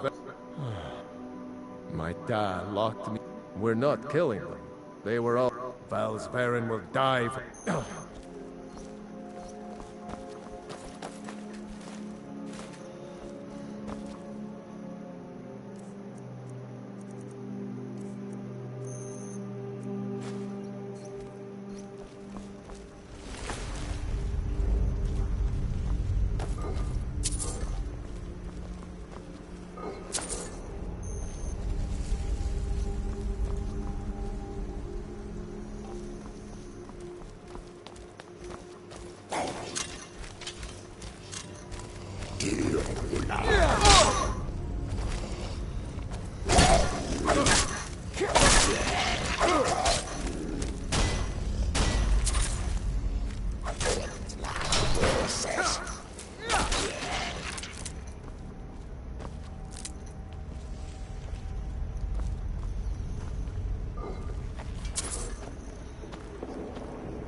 This is the end for you.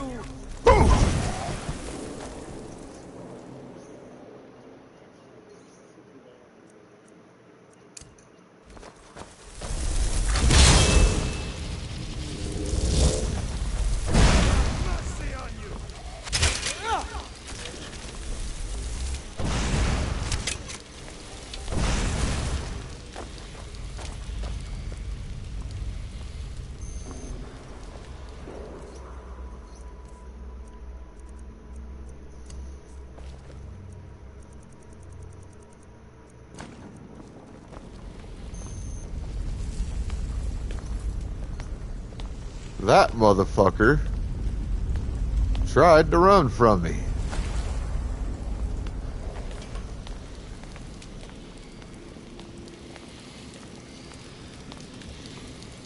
That motherfucker thought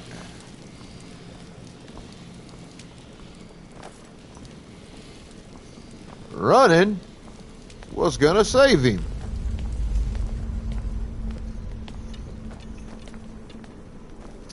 That motherfucker was wrong.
Hey, those belong to my family. I'm right behind you. Take whatever you What do you want me to carry? As long as you help me get rid of Valve.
All right.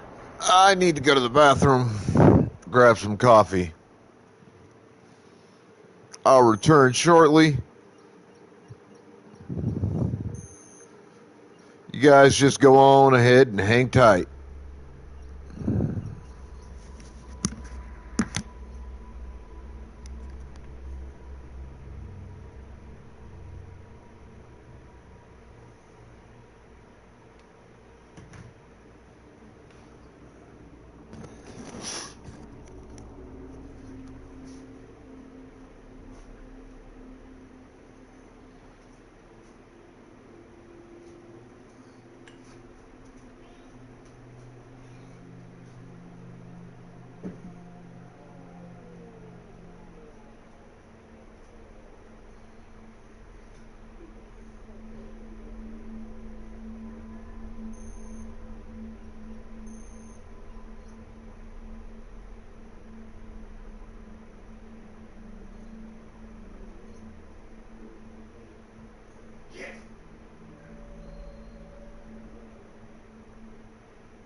Alright, back.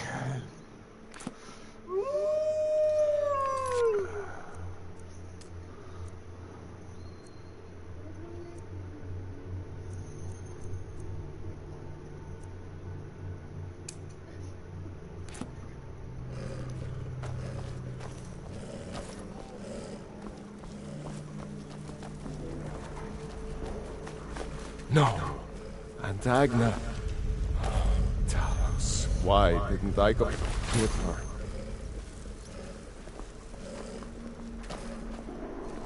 He's barred the door. Gods only know how he's defiling the bodies of my ancestors in there. Agna once told me there's a secret room deeper in, where they bury disgraced members. That will get us into the main chamber.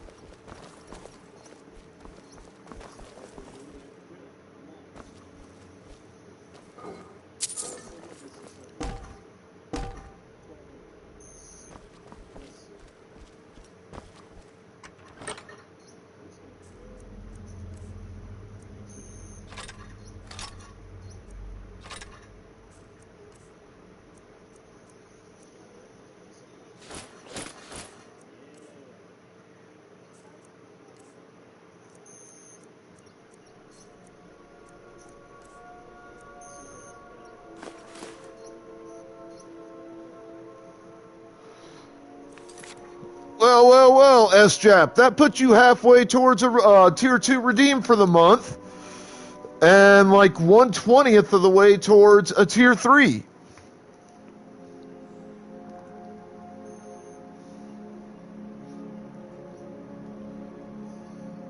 Although for the tier 3 you need to redeem 100 or 1,000 bits all at one time, but you know, I appreciate it nonetheless.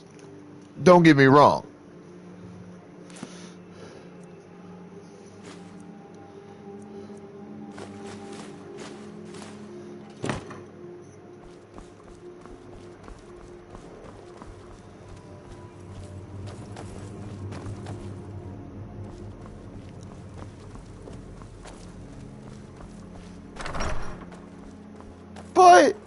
But you get to make me play games of your choice. That's what the redeem is all about.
I get sad when people don't want to use the redeem system I put in place to torture me with various games.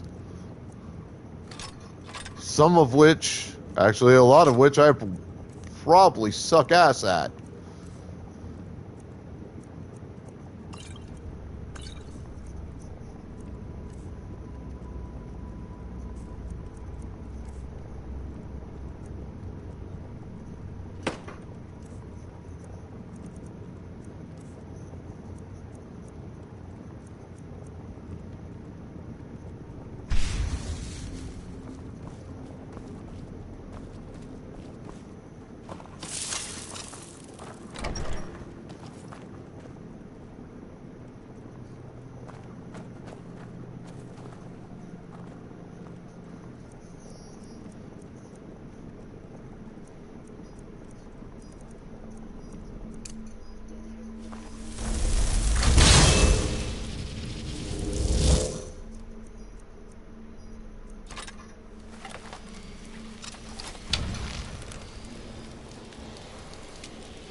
Careful.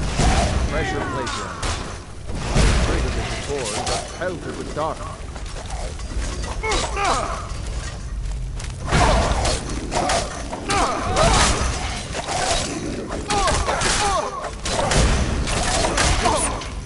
Nothing.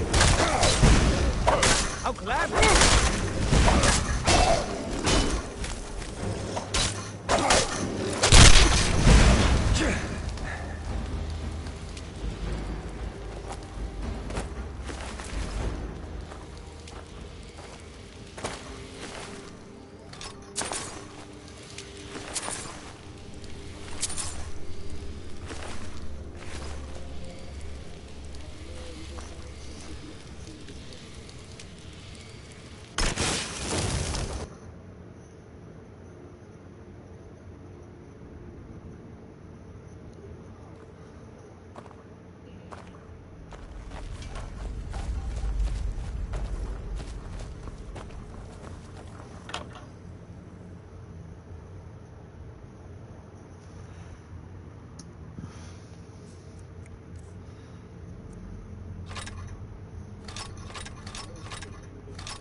Huh?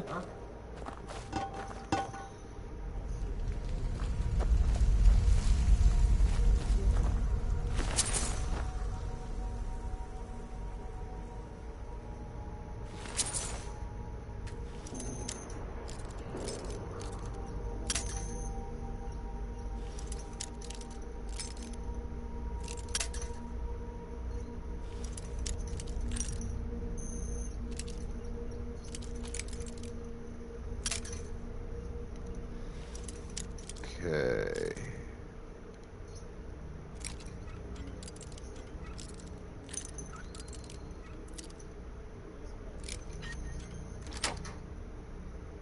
There we go.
Huh?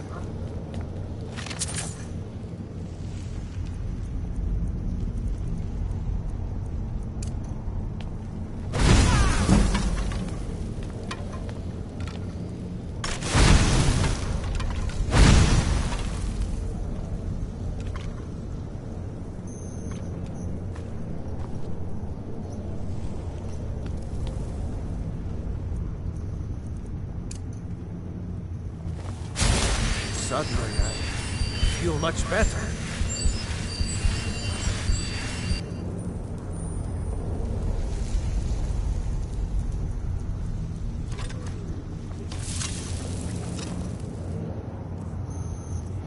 Let's see.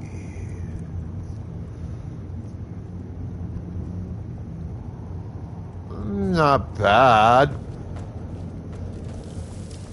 Not great, but not terrible.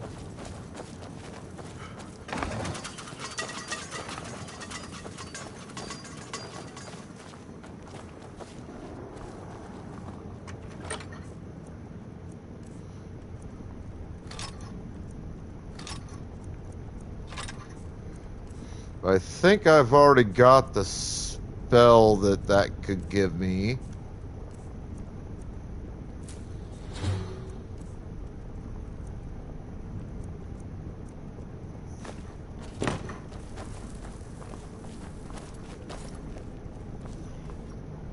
We should get after Val's bear. I'll tell you more about it when we're nearby. That dark elf is about to be a dead elf.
I am kind of happy to discover I have the ability to wield this torch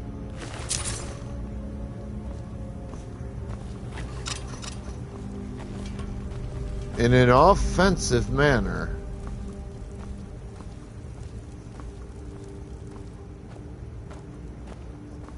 That helps a lot.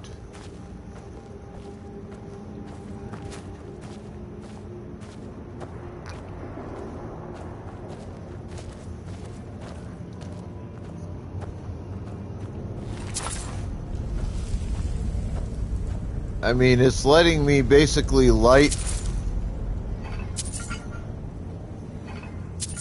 opponents on fire.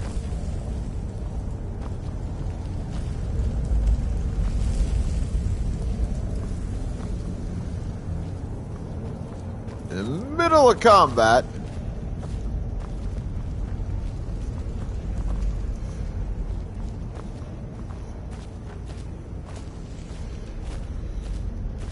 makes them take a bit of extra fucking damage.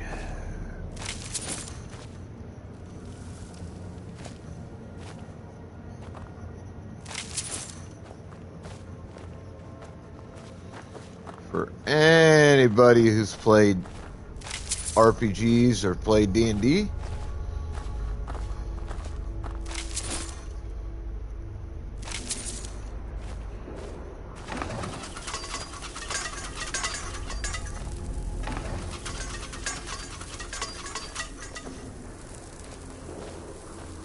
you know damn good and well that any chance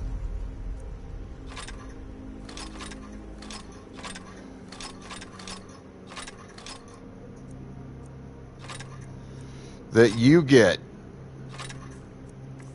in the middle of a combat situation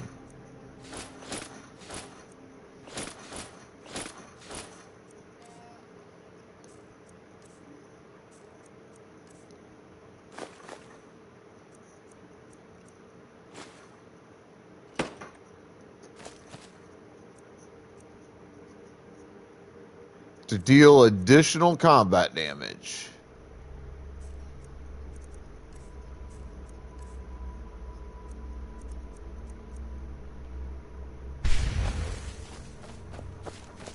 you take that opportunity.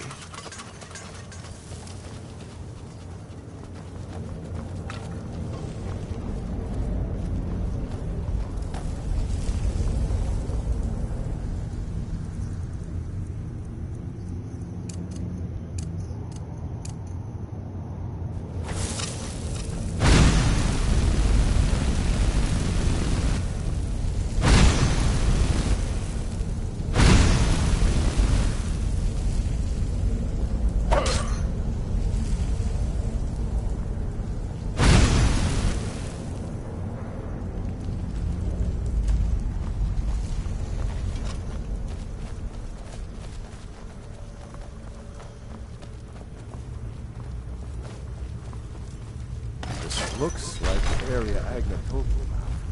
She said that the bear would show the way. You found it. The passage goes through the sarcophagus. Oh, I don't like this.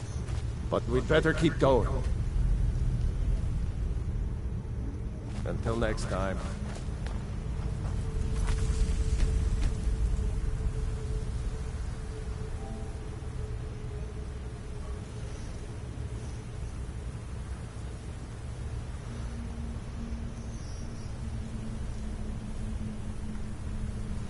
Alright, so we're not going to be able to finish this tomb today.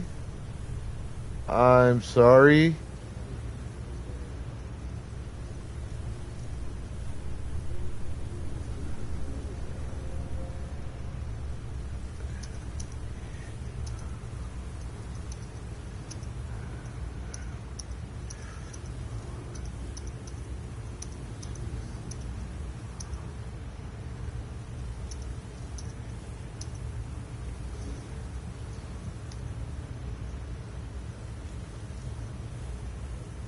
I wanted to finish this, but I mean, I was there at the end, but holy shit, I did not realize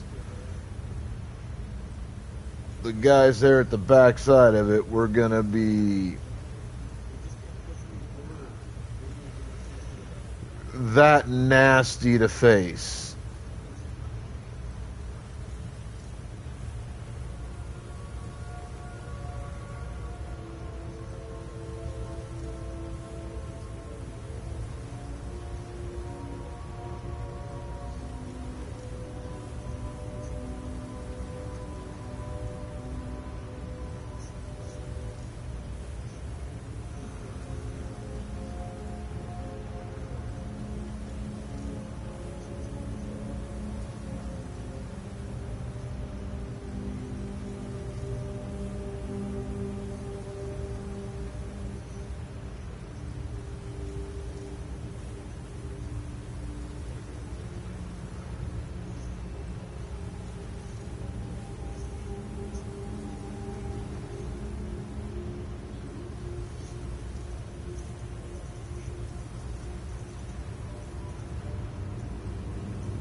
Alright, we're gonna raid out